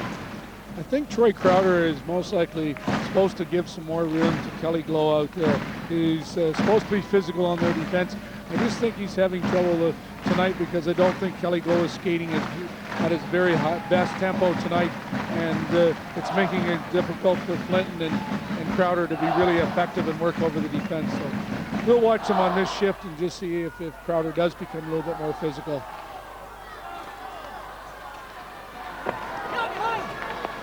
Nice Ablad for Shane Johnson. And he picks out Flinton, or tried to, but that came off the boards and went to Scott and Newmeyer now for the Manchester Storm. Morin came off Cavlin's pads, tidied up by the London Knights by Ablad and Flinton coming forward. So Troy Crowder getting past Blair Scott. Kelly Glower running out of time now to try and get something, but we have had a lot of very quick goals lately, including Manchester in their win over Newcastle. They had 2 in 10 seconds.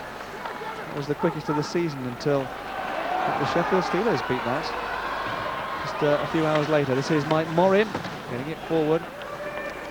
Morin again.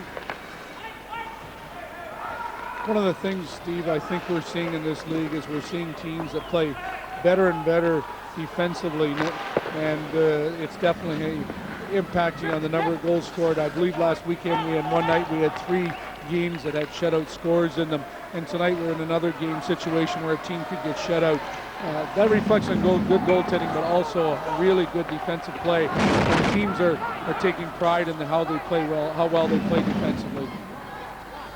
3 shutouts last week. One was for Manchester against Newcastle last weekend. One was for the Sheffield Steelers against Nottingham Panthers. The other one was against the London Knights, their 3rd shutout of the season, or 3rd time they've been shut out. They were shut out by Cardiff Devils for the 2nd time in this season. 5 minutes for them to go to get a goal to make sure they don't get a 4th blank of this particular Super League season as Thiessen comes forward. Still Travis Thiessen, checked up against the boards.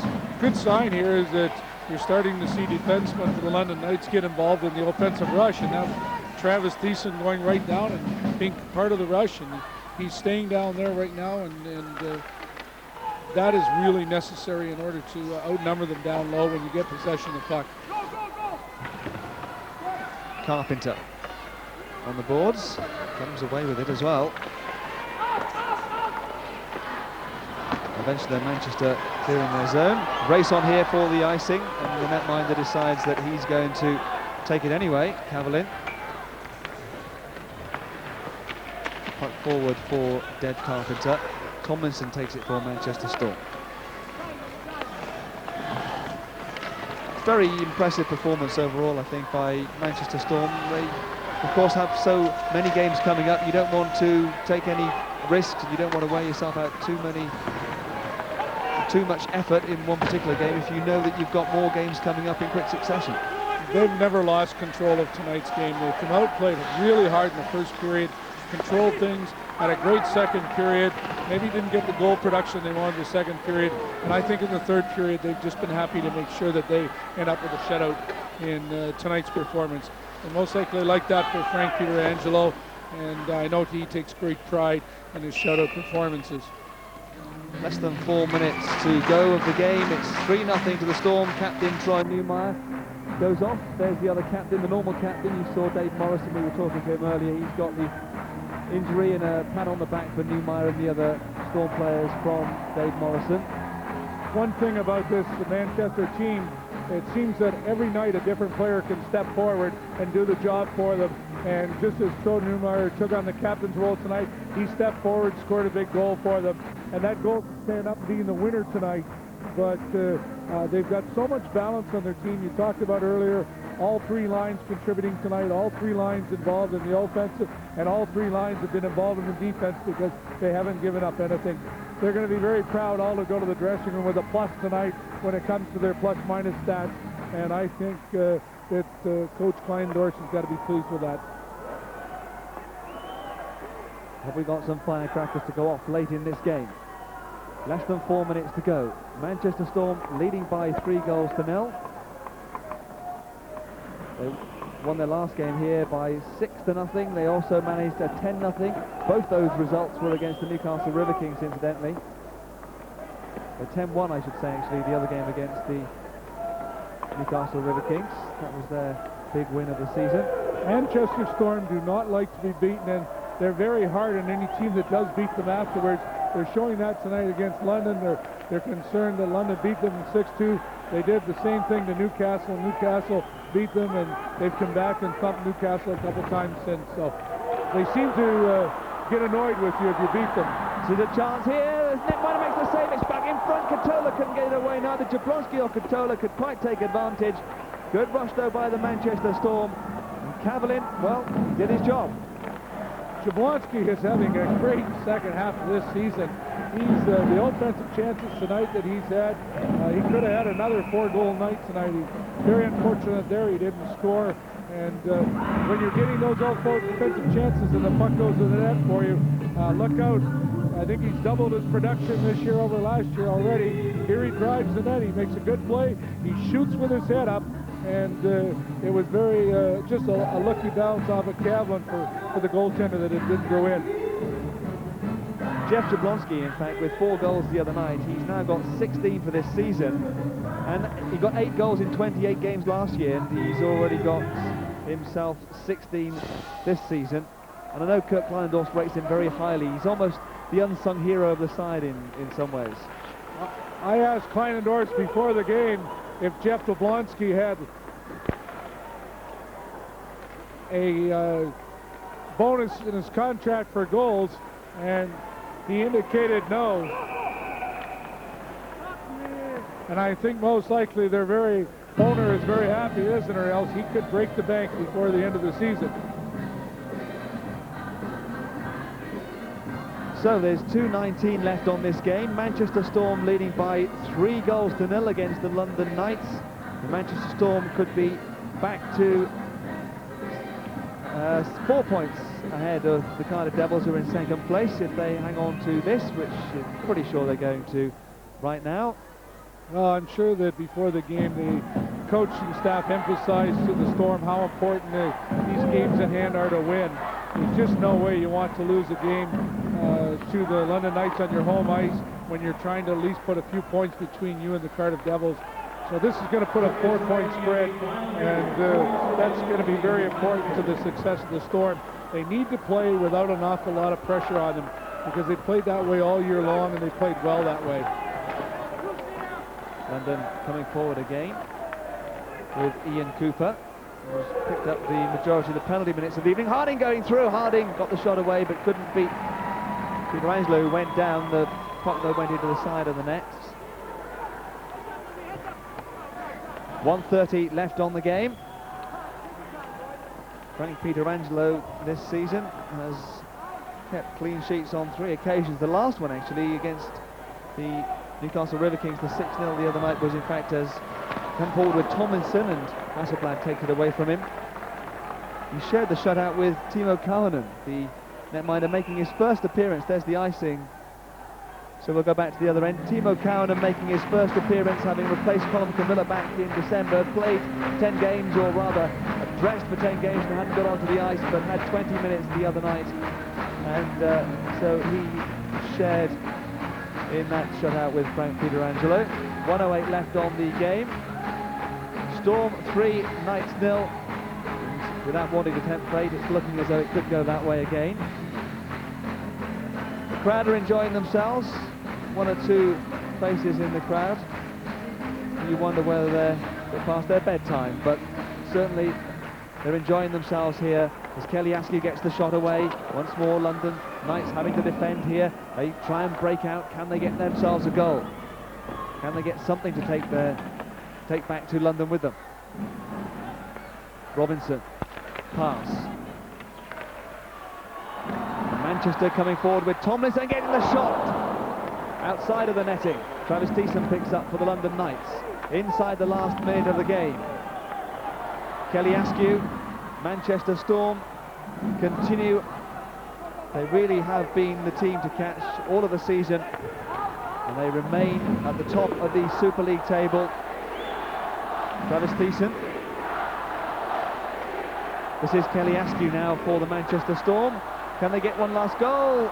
Cavlin with the poke with the stick just to take the puck away. This is Jason Campu. And then it's Frank Pietrangelo. Still has work to do. 7 seconds left on the clock. And he's still got some more work to do if he's going to get another clean sheet. Face-off to come just to the left of Frank Pietrangelo's net. Kurt Kleinendorst will be, well, at one point in the second period he was giving his players a hard time, but I'm sure when he sits back in his chair in his office later this evening he's going to reflect that it's been a reasonably good evening. Darryl Lipsey there in the suit as well, you can see with his foot up. He's the assistant to Kurt Kleinendorst. It's just a matter of seconds now before they celebrate. Jim Firechuck is calling a timeout. Obviously it's very important to him to get at least one goal from the evening, because right now he's going to be explaining to his players exactly what he wants them to do from the face-off. Let's go down and join Nick Rothwell. Steve, this is something that Jim's just trying to get to. He just wants to get his players focused for the last 8 seconds. It's going to be a miracle if he can score 3 goals in 8 seconds, but they want to try and get something up on the board. So he's just focusing the guys, make sure they bear down, get a little bit of a game plan, a set play off the draw, so everyone knows exactly what they're doing so he can get the shot on net. Hopefully bust that big goose egg up on the scoreboard. Orders have been given by Jim Firechuck. There's Cavlin. Cavlin is coming off. They put the extra player out. They're not going to win the game, but they're determined that they're not going to be blanked again, as happened last week. They lost last weekend. It was 3-0 against Cardiff. They've also lost this season, the London Knights, by 5-0 to the Newcastle River Kings and 8-0 against the Cardiff Devils, who shut out London on 2 occasions. This time Johnson getting it back out there in front. The time is ticking away. Hasselblad Morin looking to see if they could get the empty net goal. Doesn't matter anyway. Fireworks go off, and it's all a celebration for the Manchester Storm and Kurt Kleinendorst, the coach, because they got themselves another 2 points. Frank Pietrangelo has got himself another shutout, a 4th of the season for him. He's quite happy, I'm sure. Smiles from Kurt Kleinendorst. A victory, 3-0 for the Manchester Storm. Goals in the first period by Neumeier and Askew, in the second period by Rubachuk, none in the third period. These are the goals. Troy Neumeier, as I said, with the first. Kelly Askew came up with the second 4 minutes later. The one other goal scored early in the second period. Rubachuk with the goal, and we can get the winning coach's reaction. Kurt Kleinendorst with Nick Rothwell. Coach Kleinendorst, you happy with those 2 points you got? Well, I always like to win. I didn't think it was a great game, but I thought at times we played very well. We showed our potential, and then there were also spurts where we got sloppy. And, you know, on a different night it might have cost us, but I always like to win. But you get that one of the 2 games that you have in hand on Cardiff back, and you got the 2 points, so you spread the point gap to 4 now. Yeah, I mean, we knew that Cardiff had won last night, but at the same time, we actually are trying to not even buy into anything else that's going on. As long as we just concentrate on what we're trying to accomplish, you know, the big picture will take care of itself. And, you know, there's a lot of talk going around and there's a lot of stuff going on, but we got to eliminate it and just worry about what's next. The line of Askew, Allard, and Tomlinson, that line seems to be clicking quite a bit right now. Well, there's so much speed on that line that, you know, they are always exciting every time they're on the ice. And they're solid players. They're not just good offensively, they're very good defensively, and then Pierre Allard gives them the muscle that they need, and he's always playing dirty and getting his nose wet in front of the net. And, you know, it is a nice line. And then, you know, the other line with Morin, Jablonski, and Ketela is not so far behind. I mean, that's actually been a nice line for us ever since we put it together because of Davey Morrison's injury. Well done, Kurt. Thanks a lot. Thanks, Nick. You bet. So a good all-round performance by the Manchester Storm sees them move 4 points clear now at the top of the table, and they still have a game in hand. London Knights back in 7th place. Let's hear from the player of the game, Oh, I beg your pardon. Kelly Askew is the player of the game. We haven't got a chance to hear from him just now, but well done to him. He shone amongst many of them. Don, good all-round performance? It was a very solid performance by the Manchester Storm. They showed a lot of offense, and Mark Cavlin played very well in that. The number of shots he had tonight in the game, he should be complaining a little bit to his defense. He needed some more defensive support tonight. I thought without Cavlin in the net, it could have been 5, 6, 7, nothing. As far as Frankie Pietrangelo was concerned tonight, when he was tested, he was good to the test. Really controlled his rebounds well and played well in his own area, but again, wasn't that busy. And if anything, what can London take out of this, do you think, apart from the performance of Cavlin? Well, I think Jim has to continue to evaluate his defense, and he's brought in new defense, and I just don't think they're comfortable yet with the system that he wants them to play. It's going to take 3 or 4 games or at least 5 or 6 good practices to put those defense into a system that he wants them to play. Once he gets that defense playing better in their own end, because all 3 goals came off of the forecheck and the cycle down low, once he gets that in place, I think they'll play a lot better. Just briefly, one of the most significant things for Manchester, no injuries again. They're all fit and raring to go for the next 5 games. Well, definitely. You knew these 2 teams are not known for a lot of penalty minutes. They're not known for a lot of real physical, hard knock-it-down hockey situation. I think, again, in this situation that Coach Kleindorf was glad to get out of the game. And I think in the 3rd period, they sort of just made sure that they had the shutout and sort of coasted low. Okay, Don, thanks very much for being with us today. Good luck over the weekend. You take on Cardiff, don't you, I think it is? We have Cardiff, and we, on Sunday night, have those Bracknell Bees back in our building, and we have to solve that puzzle. Okay, thanks very much. Next week, we're at the Spectrum Centre to see Ayr against the Bracknell Bees. That's 7:30 Sky Sports 2. But here at the MEN, a thoroughly convincing performance by the Manchester Storm, the league leaders. They do look good, don't they? Join us again next week in Ayr, but it's bye-bye for now from Manchester.